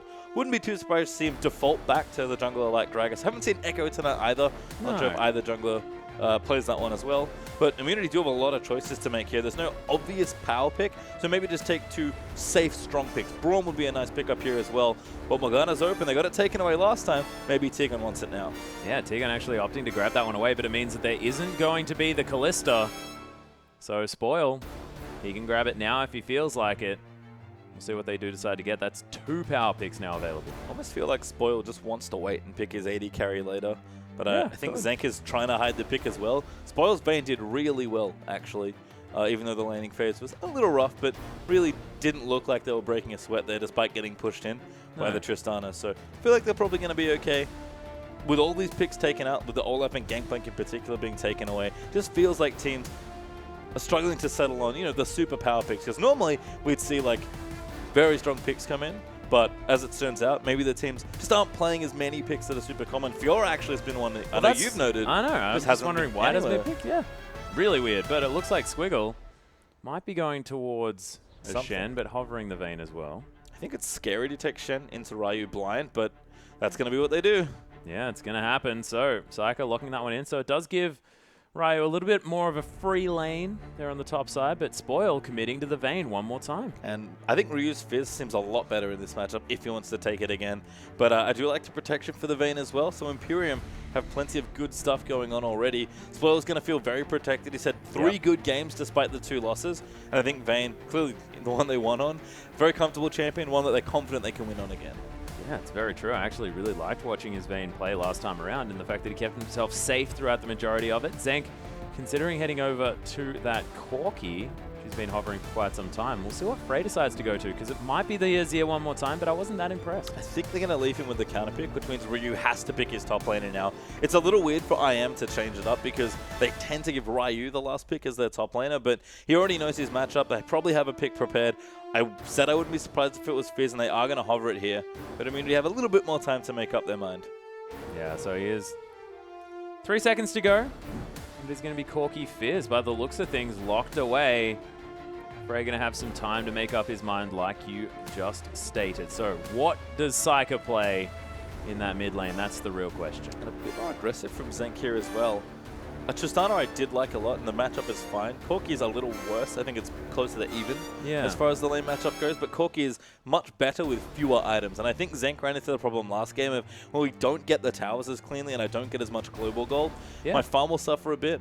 I don't get as much gold, and Tristana does need a lot of items to get going. Her spells are great, but like Tristana's always been, she's good early with her spells and good late with her items. So when you're in the middle, it gets real awkward. Yeah, there's always that little trough that Tristana has. And of course, new Tristana a little bit better at that, but still going to be there.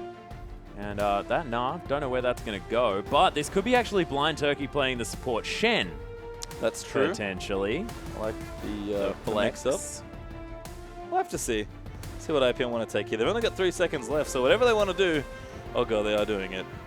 Yep, it's the bird and the Gnar. All right. So mixing it up, to say the least here, for Imperium. I mean, Psyker's going to go back to Anivia. I'm sort of surprised he didn't go to Lux again. But, Anivia's going to be fine. As a blind pick, I think I'd prefer Lux over Anivia, but I think it's a comfort thing for Psyker. I'm sure it's fine no matter what. Definitely curious about the Shen-Gnar situation here, given that Google can only play one of those champions, so I think your read on support Shen is probably correct there, Atlas. But Immunity have to decide how do they want to respond to the mid lane, because they have given Frey that counter pick. Yeah, and Frey actually considering going with some extra poke, and I like how it synergizes with the rockets coming out of Zenk as well. I mean, Corki, decent poke champion in his own right. But Varus would be an interesting choice here. Varus is a one-man poke army. Like, people talk about Nidalee and I guess a champion like Lux. Varus, who they have selected here, does all of that by himself. He's like all the good poke champions rolled into one. Exactly. Well, we'll see what he can do, whether he can actually make it work here. But, you know, Frey going for a very different style of play to what he's just demonstrated. He had this consistent damage, team fighting, sort of CC bot style AP mid laners, but now going to this AD poke champion. We'll see whether he's going to be able to play around the different, you know, power spikes and item spikes that you are going to go through with that champion. And it's been fun to watch Psyker and Frey play in this series, just because Frey has played all meta picks. Even Varus, who's not as popular now, was a strong meta pick when Azir was super popular. And Psyker's just played nothing but wacky champs. I don't think he's played a single standard mid laner just yet here. Anivia twice, Lux, and Vladimir. Vladimir. Yeah, sure. Vladimir being the closest of those three to more of a standard pick. And Psyker's definitely performed on those champions as well. So it makes sense that he's going to, pick what he's comfortable with, especially in a match like this. Yeah, exactly. And Psyker, he's always been one of these players that does like to mix things up. So, look, more than happy to go to... Yeah, exactly. Kassadin definitely fantastic, although he was playing it more back when Kassadin was either pick or ban in every single game ever, but he was fantastic on it. We'll see whether he ever picks it out again, but we have to see him get into the OPL if we want to go through it. And as we can see, they still have a long road ahead of them. I like Kassadin. I do too. I feel like you can't pick him blind because you're just going to get wrecked. But there were two Victor pickups here from Frey as well. And I mean, we've seen a lot of Kassadin and Victor. Works out quite well. That's true. That's the most popular match. I don't know quite well is the word. I think Vlad's actually better than Cassidy in that matchup, but it's interesting, certainly. You have play in the matchup, which is rare. Most 1v1s against Victor result in no play, no fun at all. Yeah, it's Victor bad just times. does what he wants. I think Cassidy, you have to, it's kind of like Yasuo, you have to play him as a counter pick or in a specific comp, because those sort of champions need to be enabled in a certain way, so you can't just pick them blind and willy-nilly. Even though I'm sure Psycho would love to. If we go to Game 5, I wouldn't be surprised to see him play it. Yeah, bring it out in that Game 5 situation. We'll see whether Psycho is going to be able to get there. Of course, Imperium, they do have to make it to game number 5 in order for that to work. And still, match point now available for Immunity. And look, this is a side that were looking very, very strong, very cohesive. But this is a side as well that has had emotional turmoil get the better of them in a lot of these times. So, look, we'll see whether they can rise above it and make sure they can come back after a difficult loss. I think bottom lane's really fun, actually. Support Shen is already pretty fun. Yeah. Haven't seen too much support Shen. It's seen play every now and then, but we'll see how that one works out. I think Corki's a nice change, actually, for Zank. That's been the other thing for me. It's been a lot of hyper carries for him. Tristana, Jinx. Tristana... Is it Jinx? It wasn't Jinx. It was someone else. I forgot already. Yeah, so have I. Tristana and some other late game carry. Oh, Ashe. Thank you. Oh, yeah. Okay, not really. But sure. But more, someone on mobile, wants to get to late game, scales up nicely, just adds something else to the team. Yeah. Other than, a champion like Corki, who's pretty much just all about early and mid-game damage and just taking over games early on. So Shen's a pretty neutral laner. I feel like he gets away with a lot of stuff because he's fairly tanky as far as base stats go. Yep. They're just going to farm this up. It's a farm-heavy lane for the Imperium side. But if Zen can get going, and he'll be stronger now than he was in any other game, given that he doesn't have as much prep time or item timing that he's relying on, I feel like in general, Immunity are going to be playing much more aggressively. Because I think last game, they got into the trap of we can scale, and they just couldn't execute in the late game situation because they have been falling behind around objectives. Yeah, it was a little bit sad. But I mean, the fact that you've got Shen Vayne now in this lane, do you think that maybe we're going to go for an instant dodge of this 2v2 situation? Because that sounds difficult to deal with. Oh, for the Imperium side? Yeah. Yeah, I would probably want to swap my Vayne out of that lane. But yeah, that was fun in the jungle as well, so I guess that would make sense. I think Ryu, that also does have the added benefit of keeping Ryu down. And we've seen his fizz go off in games, so the fact that they're trying to keep him contained again, I think a lane swap certainly favors Imperium for more than one reason there. Because I don't think you want a 1v1 as Gnar, even as Gnar into fizz. Well, I think that also the fact that, we did have Bill get into that top lane and slow down the fizz last time around, and he just couldn't do anything. There is no Olaf, so Squiggle, going to be struggling just a little bit more in that matchup now, maybe with the Gnar, but I don't know about that because he does have the range advantage. He can poke you out using that hyper, and get in amongst it. He's a decent laner. That's a great laner, actually. And it's funny, we see both Fizz and Gnar as responses somewhat to tanks being really prevalent, but tanks have fallen pretty far out of the metagame with Fiora, Garen, Gangplank, Ryze, I guess for Ryu specifically, being more of a thing. So it's been funny to see the changes. In general, Imperium just do fun stuff with the way they like to pick. So hard to really talk about their team comps too much, but I think both teams have picked well, picked solid. So we'll see how it works out. I am very different comps. So if they're going to win this game, it'll be kind of a very different look than we've seen the last two. We had long games to start things off. And we'll hope that it looks like more dragons being at least challenged by Immunity this time around. But we are under the rift, ladies and gentlemen. As you can see, Immunity, once again, 5-point defense system. Just saying, yep, you come to us. You want to get something done. And same start from game 1, I think, actually, from Imperium, sitting in a brush, hoping someone walks by, but they've got their ward set up. Ryu's going to walk in and just casually ward up that Gromp blue intersection. And by the current positioning, we might have standard lanes here. At least Immunity is setting up for them, as T-Gun does just walk toward the Krugs. Doesn't walk too far, thankfully. That would have been a very dead Morgana. It could have been, rather scary. Oh, that'll need to be a skin. Not a fan. For a late invade. Blind Turkey's used his E already. I think he was hoping someone was standing in that brush, but they've seen them. Nice word from T-Gun, actually gives them a lot of info. Minions have spawned. You can see Psycho actually moving forward. Pings out onto T-Gun on the Morgana. And I wonder if Zenk was thinking about a swap there, because he's come back down from the middle of the map. He might have just been in the center for a bit of scouting, but Zenk and T-Gun are going to line up on this Gromp. Soul Strike is on the complete other side of the map. So bottom lane could be a point of attention here. But we are going to break out in the standard lanes, and that does favor Ryu, I think, just with the way he plays, especially on a champion like Fizz. Yeah, very true. The man does like the 1v1 scenario, and we'll see whether Bill can get in there for a bit of a gank as well, this time on the Elise. But Soul Strikes back on the Gragas, and we saw a pretty decent performance from him as well in game number 2. That Flash Frost was slightly wide. I think it's Bill's first time on Elise as well. Soulstrike has played it twice in the series already. So yeah. Bill's relatively aggressive jungler. I've seen nearly twice from him, certainly signaling a lot of aggression. So curious to see what he does on this champion, because Elise, if you want to, can be very annoying and very aggressive towards those solo lanes. See already Blind Turkey going very aggressive here as Spoil, trying to get in amongst it. And T-Gun is going to have that level 2 very, very soon, as he was the one that actually managed to take down that Grom. Phosphorus Bomb comes through. Bug start as well for IPM's bottom lane, so they're able to get level 2 at the same time, and in a pretty rare change. I guess Corki uses so much mana to wave clear that they actually are getting pushed in just from Blind Turkey's Relic Shield. It's a weird matchup, but Spellthief versus Relic favors the team that plays the slightly longer game in that lane. Yeah, and as you can see, Frey actually hasn't taken half of his health in damage in the early game this time around. Things going very differently.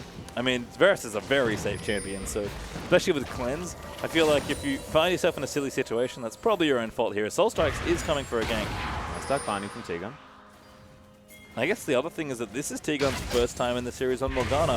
It has been banned multiple times and got picked away by IPM in the last game. So if T-Gun is going to have a big game, it's going to be now. Oh, there's the Cocoon. Flash and Cleanse forced out there from Frey. IPM already putting so much pressure on. That was a great gank from Bill. Good thing he had Cleanse as well, because he was absolutely dead if he didn't in that situation. Yeah. And we talked about Bill applying pressure. That was a good show of pressure there in mid. Oh, well, Zank actually going to get taunted just before the Valkyrie works out, as T-Gun with the point-blank Dark Binding. The Ignites there as well. Soulstrikes finds his way in. First Blood goes down as Squiggle does get the teleport. Soulstrikes taking a lot of damage. Hyper comes down. Flash over the top of the Dark Binding as he is able to get out. Soulstrikes surviving. Might have been an overextension there for Squiggle, as well as Zank with the auto attacks. Flashes forward. That's going to be the extra one. And he picks himself up a kill. And the point-blank Dark Binding again smacked in the head by the fat guy. And I am with a huge 3 early kills. Excellently played by Immunity there. Soulstrikes, Zank, and T-Gun all pulled up massive to win all of those little exchanges. Soulstrikes with the max range body slam. In fact, let's just watch it again. Blind Turkey with a good taunt, but Zank buffered his Valkyrie to move forward, and T-Gun just goes in, nails Blind Turkey because he knows his jungle is coming, backs away, pops the Ignite. Ryu can't teleport, but Soulstrikes gets first blood, and Squiggle, he's level 4. He knows he's so strong, but Soulstrike somehow flashes, Squiggle flashes, and Soulstrikes lives. And now that massive minion wave is causing Squiggle problems. Zank knows he has flash, so he's going to flash late, and Soulstrikes comes back in after all of this, and Spoil's just dead. He's got a flash, but he gets nailed by the binding, and IM did everything right there. Yeah, and that's just the beauty of Gragas as well. We saw how low Soulstrikes was, but he just ate a pot, had the extra regen coming through from that W, and just meant that he was able to come back in for round 2. I mean, if Squiggle had gotten the kill, it would have been different. Double buff now would have cleaned house in that, but a teleport used there by Squiggle, used his flash there as well, didn't get anything out of it except a kill into his own life. And a good start in the bottom lane, to say the least, for IM. Oh, yeah. Well, Frey actually took a stun, but he's not going to come in. That is quite up. T-Gun is going to get caught by the Cocoon. The taunt is held onto here from Blind Turkey, as that's a decent Dark Binding. T-Gun does have the flash. He's going to use it, and he's going to be okay. Yeah, nice flash there. Blind Turkey can't lock him up for long enough there. Black Shield was used a tad early, but at least Shen, especially support Shen, does not have very much damage. Yeah, true. So T-Gun pretty safe there. There's also the fact that Bill hadn't been back to base just yet, so no extra, interesting items like sheens and stuff, but looks like Imperium are wanting to get a start on this dragon a little bit earlier. Very aggressive once more. IPM have shown a strong preference for taking out dragons relatively early, and this is, I think, the earliest of all those. Squiggle, knocked back now. Yeah, doesn't have his flash either, gets slowed down. That's going to be the Mega Gnar coming in, but Ryu able to get a bunch of work in there. Urchin Strike is going to be up. The Ignite is, in fact, enough, as he just dies. Does he not have Playful Trickster there? How did he not have Playful Trickster there? Josie must have used it early on to start that fight, because he should have very easily gotten out of that. Instead, Tower Dives does get the trade, but does get the kill, sorry, but we'll pay for it with the trade. Yeah, that was very weird. That is weird. Expecting him to be able to get out of that one, but Ryu maybe just, I don't know, lost his E key.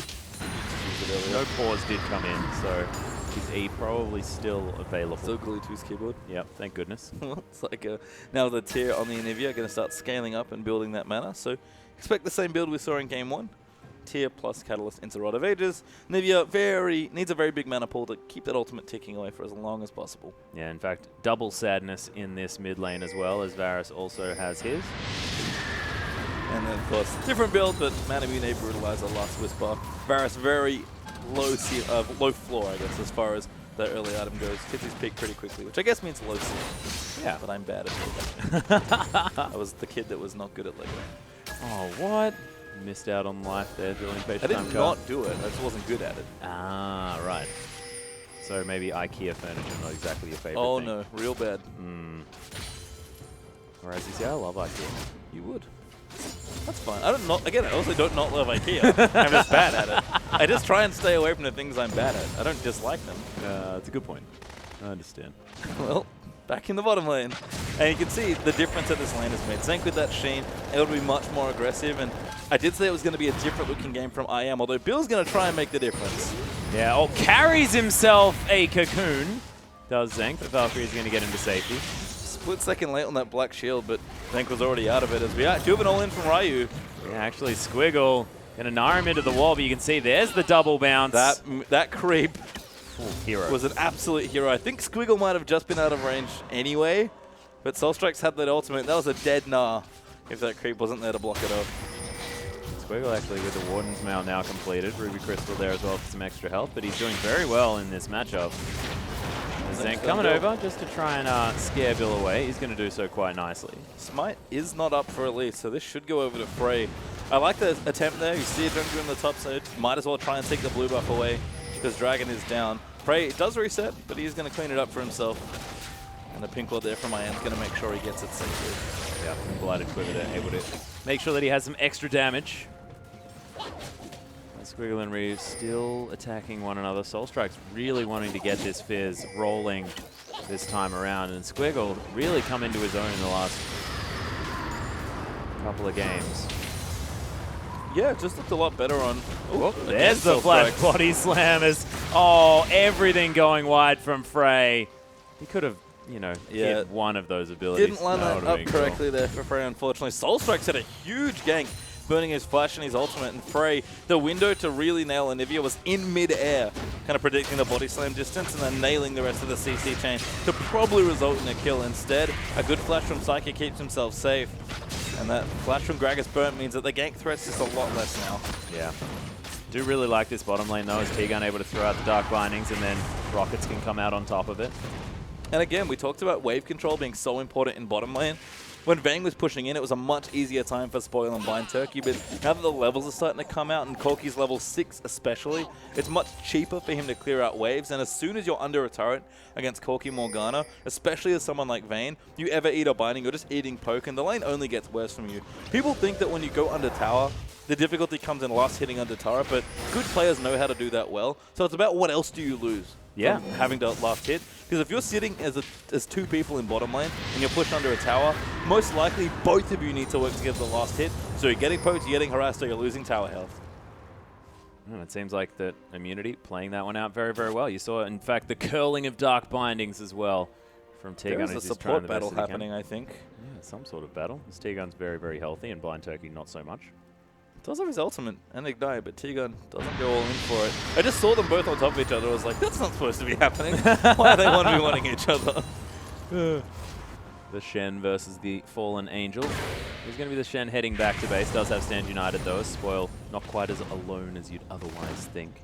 Yep, Zenk has returned with his Phage as well, so going from bad to worse here right now for Spoil. And that tower has gotten low. As I said, the farm's being kept up nicely for Spoil, but Thank's just going to plug away at this tower, use the missiles, get the procs from his Sheen, eat a tower hit as well, because why not? Yeah, fun stuff. Soulstrike's even coming down to ensure this tower goes down and quite possibly get some kills as well.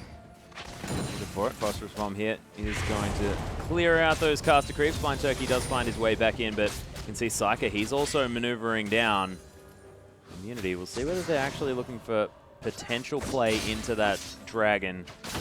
Grab one for themselves early on. T-Gun's grabbing some extra free money. Actually an excellent ping from T-Gun, I believe. telling Soulstrike that there's a ward in that brush that he was about to walk into. So instead, he hugs the bottom side, goes into the brush where they have a pink ward, and actually makes it undetected to mid lane. He could have stayed in bottom to try and go for the gank, but he's now going to at least be around the mid lane if he wants to make a play there. Oh, Bill going to find his way in, but Ryu down to about 200 health. No Squiggle, ulti. oh, the playful tricks. He found it. The E button pastry time.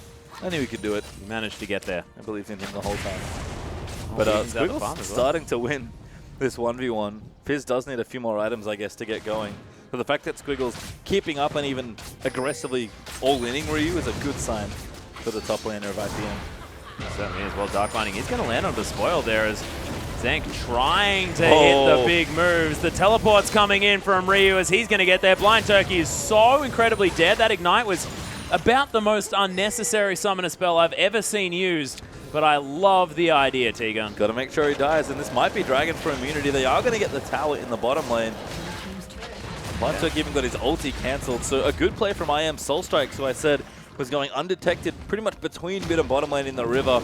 Played that nicely to make sure that even though they're on relatively equal footing, IM are able to win the trade and finally get themselves the first Dragon. Yeah, there it is. Well, it's actually the second here, of course. Dragon went down very early. This one's under 15 minutes. Yeah, I know. It's Like, they have got Dragon 1 before, but the last one they got, I think, was 35 minutes into game 1. So, again, more aggressive comp from IM, able to play a bit more proactively, and getting a Dragon might sound silly, but is a big win for this team, given how the series has gone. Yeah, and given how, their ability to take dragons have gone, which has not been great. But Blind Turkey does find his way over the top. Ryu doesn't have his Trinity Force just yet, but Zank does. It's Corki doing a bunch of work. They're moving him towards the Narc. And this is what I was trying to, I guess, point out as far as the major differences between not even Vayne and Corki, but Zenk's carries this game long, is that finally Zenk has a carry where your one item power spike is absolutely phenomenal. And the rest of IM can keep up there as well. Varus is getting stronger, has the mana immune. Yeah. Trinity Force will be online for Ryu. So mid-game power has been lacking for IM, and they've won with smart rotational play. Now they can win from smart and effective team fighting as well. And you can see Zank, he's actually more than happy to farm it up against Squiggle here as well. Rocket's coming in. And that Trinity Force power spike, Zank understanding that, that item makes him a very, very strong champion, especially in a 1v1. Certainly does, as Ryu's trying to line something up here. The rest of Immunity are going to collapse. Oh, look at those arrows. There's the ultimate to come out from the Varus as well, as Ryu's going to be able to get in there. T-Gun is going to fall, but the Repel is going to get that Elise into a very uncomfortable position. Soulstrike splitting up this fight completely as Ryu just finds himself very, very uncomfortable. And Spoil, he's going to be able to grab the reward. Zank as well wants to finish off the egg, is going to do so as Frey now has to deal with Spoil. Double kill comes in for the Corki eventually, and now they're going to turn around with their huge Corki and try and get the work done. The heal comes out. Rocket doesn't hit Squiggle as he catches it. Whoa. Flash forward. The bounce not going to be enough, and Zank waiting for his next arrow. Can he land it onto Spoil here as the Valkyrie comes across? Zank not going to be able to get that one through, and Frey's going to miss that as well, but it was a decent fight for both sides. Immunity coming out ahead. And Ryu, who went so deep there, I think it was a bit too aggressive. Squiggle played amazing in that team fight in Meganar to try and make the difference.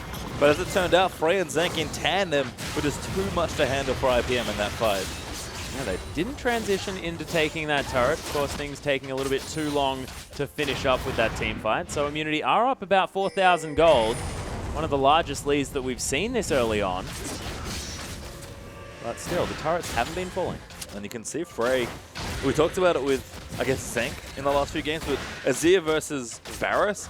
Varus has a much earlier power spike once again, so I am of just more ability to play aggressively earlier on into the game, and it's making a big difference to how this game has gone. Like you've said, biggest goal that we've had so far in the series, and that's all to do with I am just picking slightly more aggressive champions. And with the ability to do stuff a little bit earlier on, but here it is. Yeah, let's watch this again. Good ult from Varus to start things off, and Ryu tries to kill Bill as he gets exhausted. This is very smart there from IPM. Blind Turkey, a nice ult actually from Soulstrike to give Ryu a bit more time for cooldowns, but Squiggle cleans house, gets the double wallet between the two, and Spoiler's trying to do damage as Soulstrike gets condemned. He is going to go down as we do have another dive, and Zank just plugged away at that egg, killing Anivia. It took him a long time. But fortunately for Immunity, they didn't lose everybody else. Ryu now actually getting some free time with this inner turret, able to Urchin Strike his way out of there as now the rest of the minion wave going to get cleared. 4 members of Immunity now trying to set up this siege. as Zenk actually gets caught by the stun. Ooh, Blind Turkey just trying to mix it up, and T-Gun in a bunch of trouble. That is going to be the cocoon used against Zenk, and you can see a lot of CC available onto a single target for this Imperium side once again. Thought Black Shield being used early would signal the go button there for IPM. They've got plenty of good CC between Anivia, Shen, and Elise, but couldn't quite tag the right targets there. Blind Turkey going for the side swipe taunt, trying to take out T-Gun.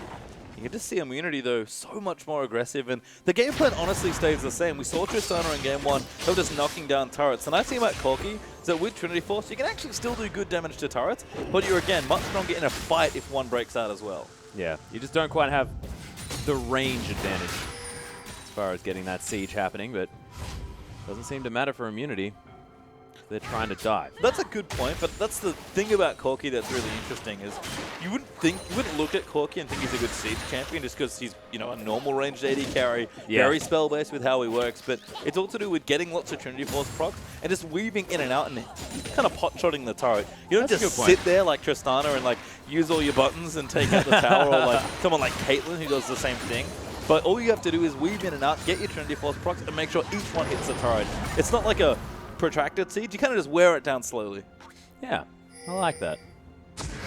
But that's why Corki is so good. We saw it from all throughout the year when Corki was very popular. You get your Trinity Force, Bloodthirster was a very popular second item, and you would just run around rotating to outer turrets and just shoot them down from your point. Shoot them down from the back of your, or your Earth, depending on what thing that you're riding. That's true. Yeah, well, Ryu is going to collect another wave of CS as he heads back from the top side towards the bottom. The stark difference for Ryu this game here as well. His second game on Fizz in the series, but he's had a much more even lane this time around against Squiggle, and you can see the difference it makes where he's able to actually go toe-to-toe with whoever ends up in his lane now, rather than just trying to create pressure but not being able to fully commit to the duel of a split push. And IM, we've seen it time and time again, they play excellently around Ryu's side push pressure. Blind Turkey looking for a taunt there onto the Varus, who, when closed on, does take a lot of damage, but you can see when he hits one of these Qs, it does a heck of a lot of work. Frey's been hitting some pretty nice Qs already. Nice stun there, actually. Soul Strikes. Yeah, Cocoon actually going to land here from Bill, who's playing a very nice Elise this game. See, in the meantime, Immunity looking to try and push down this top lane out of turret. They do have the man advantage as Soul Strike's heading towards that top side as well. Psyker and Bill moving up there, but they may not reach it in time, and Blue Buff is in fact what's going to be started. Immunity, a massive man advantage around this area. IM are doing a nice job getting good vision down and just pressuring IPM off stuff, even like the Blue Buff now. They're even pushing 3 different lanes, or they were at one point, and now IPM just can't fight for this blue. Yeah, that boss bomb was massive, and Frey's going to lock it down. That is going to be a decent gnaw from Squiggle in the backline, but he's running out of the mega variety of said champion. And this blue buff is going to be taken, so Frey locks it down. And lost his Mega Stone? Yeah, he did. He lost his Mega Stone. Oh, no longer there. Ryu's going to get a tower out of it there as well. And Immunity's starting to pile on advantages here in this game. You can see that gold lead's ballooning up now. 7,500 gold or so. And Zenk and Tiga are going to make that even more. Yeah, that's 34,000 to 26. Is like just ballooning out of control is Immunity in this particular game. But look at the vision as well. I mean, Soul Strikes once again grabs the Sight Stone in tandem with T-Guns. And these guys are just putting the vision down. But how many times did we see Soul Strike's last game on Elise just get caught and have to flash, or get caught out by a CC and die, trying to do the exact same thing? Again, IM just not only moving better together as a team, but can actually, you know, pick a fight if one starts and are able to get that vision down. It's just nice to see IM make the necessary adjustments and find themselves in such a commanding position. Granted, they still have to win this game, and they haven't knocked down even all the tier 2s, let alone try to do damage to the base turrets. But given the lead they have, they're in a very good position to close this game out and get themselves back into the OPL. Well, Zenk is going to clear out this last ward as Bill and Spoil are towards the bottom side. You can see Frey's just going to put pressure on this inner turret, and he's going to get some free time. The rest of this Imperium lineup still moving towards it. Everyone converging, and no teleport available from Ryu. Immunity have to be careful about how much time they spend around this area, because that's going to be a 5v4. Wiggles almost mega for an engage, but doesn't get one. Good disengage there from IM. Yeah, fantastic use. That item from T-Gun. Making sure that he talismans away. Dragon's back up. I am actually in position to try and take Dragon number 2. I think, honestly, this is their 3rd overall Dragon in the series. Something like if I recall correctly. And I have done a much better job this time. Squiggle tries for the steal, but does not get it. Yeah, Soul Strikes with a nice smite this time, completely on point. And he's 100% kill participation, this Gragas. Soul Strike's having a much better game this time around, 307. I don't mind Soul Strikes at least, but it just feels different. Gragas is such a versatile jungler. I think any Lee Sin player will tell you that Gragas can feel very similar at times. And if you're a smart jungler like Soul Strikes is, the more options you're given from the jungler, especially early on, just the better you're going to play. And I think Gragas does reflect a lot of that. Well, they're going to brute force this turret down. Zenk actually tanking a lot more than he would have otherwise wanted. Wall not going to get Zenk in an uncomfortable spot. The Squiggle now forced to go toe-to-toe with Ryu on this bottom side, but he just wasn't there. Does have a decent Naba, but wasn't able to stop that turret from falling. You can see the trap sort of being closed here by Immunity. They're just pushing IPM in and kind of closing off all their resources. They're going to take away the Wolves. They'll start pushing up the top lane. Ryu's got his teleport back now as well. It's just more and more problems here for Imperium, and they have to figure out a way to stop the bleeding. They don't have dragons to lean back on. They can barely get towards the Baron area to try and stop them there. And I am pressuring 2 or even 3 lanes simultaneously. And I guess the cherry on top is that their team comp is strong right now.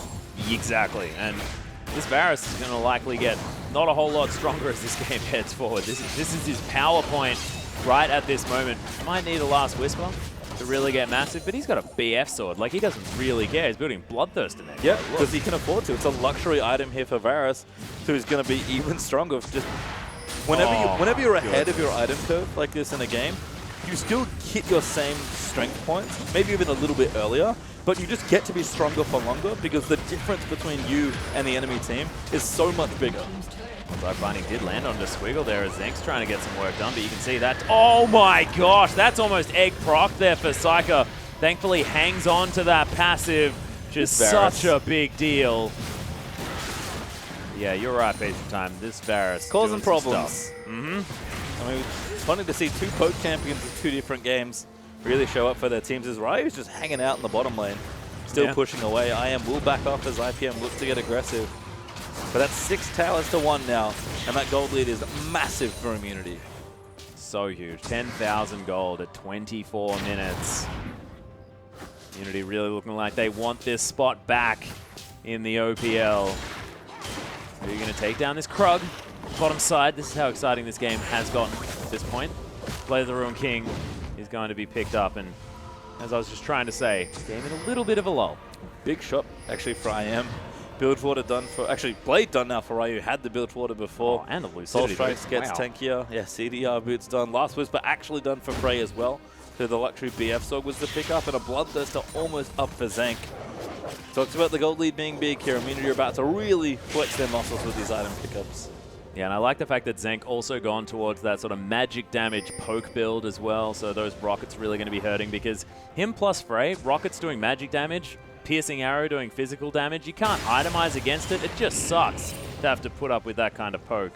Yeah, I guess it's interesting whenever you see Corki on Zork shoes, but it is a common thing for pretty much the reason you said. Corki does a surprising amount of mixed damage. So if you're ahead in the game especially, and Zenk certainly is in this one at 4-0-4, never mind though, they are going in. Yeah, Talisman actually going to be popped, but Immunity just trying to get to this turret a little bit faster. You see they're actually able to get the inside track, but doing this against an Anivia is tough work. Frey has 3/4 of his blue buff left, so just watch how much work he'll do in this siege. Talk about poke being a big thing for IPM in the last game, but Bill is already 1 arrow away from dying. Yeah, exactly. Psyker actually tanking that one as well. It's a third of his health gone. Yeah, they're doing about a third to 25% of everyone's health, which is a lot. Ludicrous. And he's the power of Varus. He's doing them every 5 seconds as well. Yeah, that's the thing that I guess the thing that really completes why Varus is so strong is that change to his Q where the cooldown starts when you start channeling rather than when the arrow gets fired away. And Lux had a similar change as well relatively recently. Yeah. But you're right, when you have lots of CDR just chugging out arrows, you can see one start and he's going to power one up again about a few seconds later. It's just constant poke with the blue buff. And not to mention adding onto it those rockets that we were talking about before. Oh, just the tip, Bill. Bill has to go back again to recall. That being said, I mean, the wave clear from this Anivia really working out for Imperium. Not a whole lot of denting going on to this turret. Oh, wow. Okay, Spoiled, don't take any more of those. Casual 40% of his health also. Frey positioning nicely off to the side here. Bindings out as well. I am more than happy to wait. If they had Baron, this would be a much stronger siege, but I think they're comfortable in this position anyways. They don't need to do anything else until Frey's blue buff drops. Wall is now down here as well for immunity. That's a cocoon onto Soul Strikes. He takes about no damage. They're also making some ground with the Black Shield as well. So we mentioned Corki being a sort of pot shot AD carry in sieges where he can just wear down towers by weaving in and out. Morgana lets you do that safely. So with Frey's poke and T-Gun's assistance there for Zeng, you can see the it's kind of slow and steady, but they will eventually get this tower.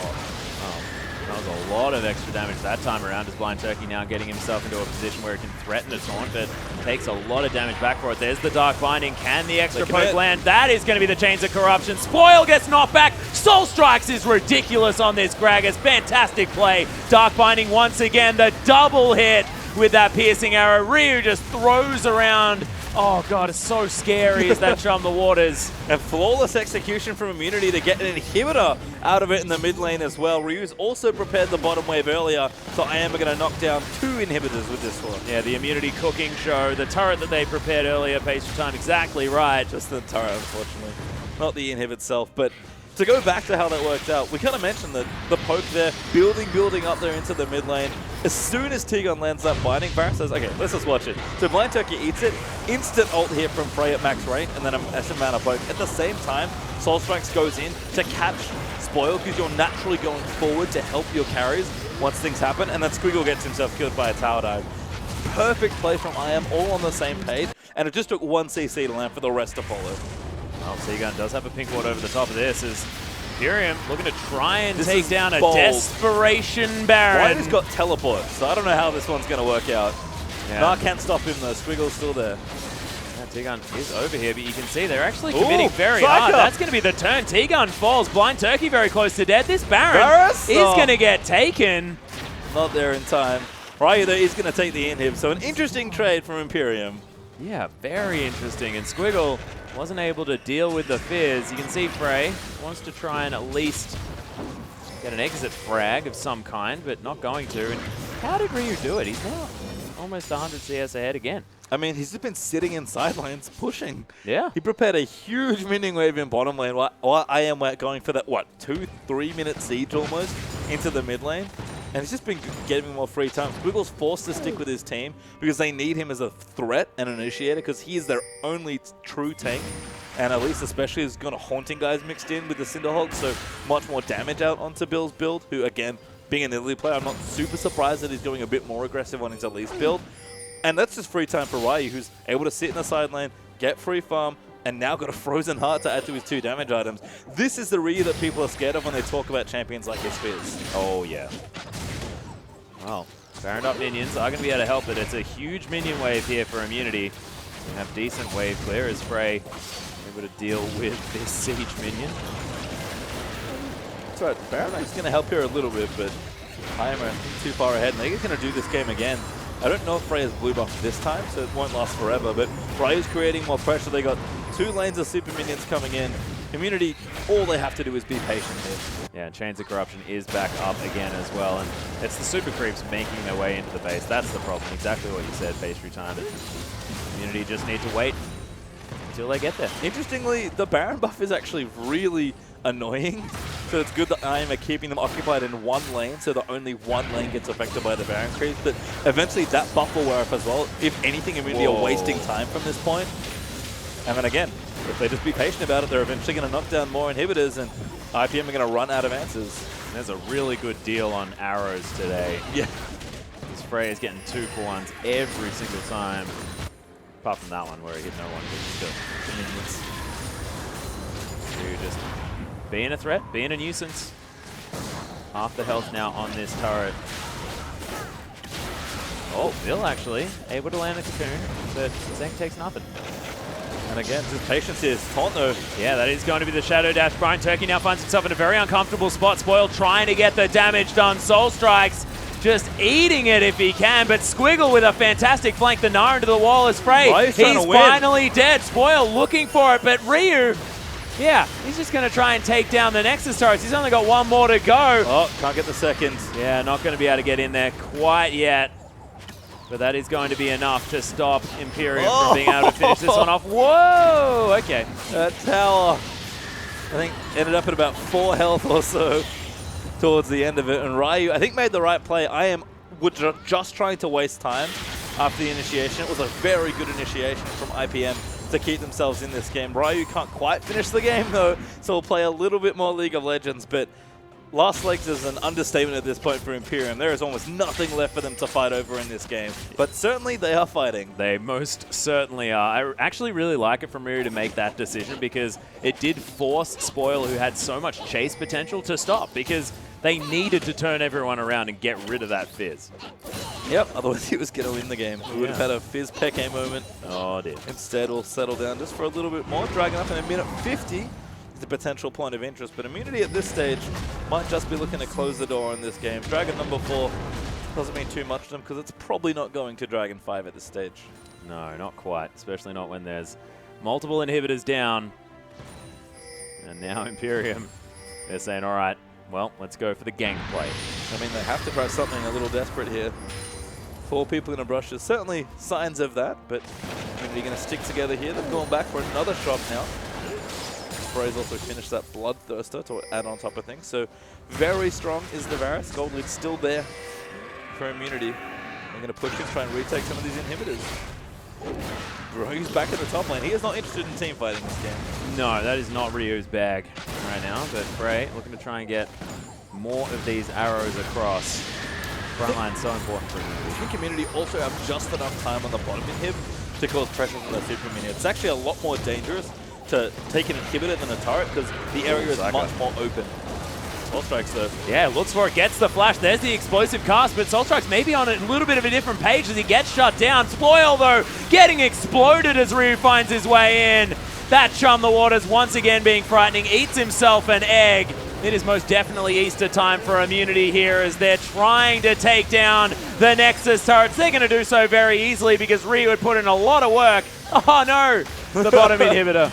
Bit of a troll Nice move. play there from Ryu. Makes this right play twice in a row, and Immunity off the back of a nice team fight are going to go back into the OPL. Yeah, fantastically well played. Team Immunity, slight hiccup in game number 3 as Imperium managed to take one, but Immunity definitely looking strong in that last game and looking strong heading back into the OPL. We spoke about this before. Certainly a much more consistent play across the board for IM. Frey, their new mid laner, looking very good. The Azir game, fine, although not nearly as impressive as the Victor and Varus games he has.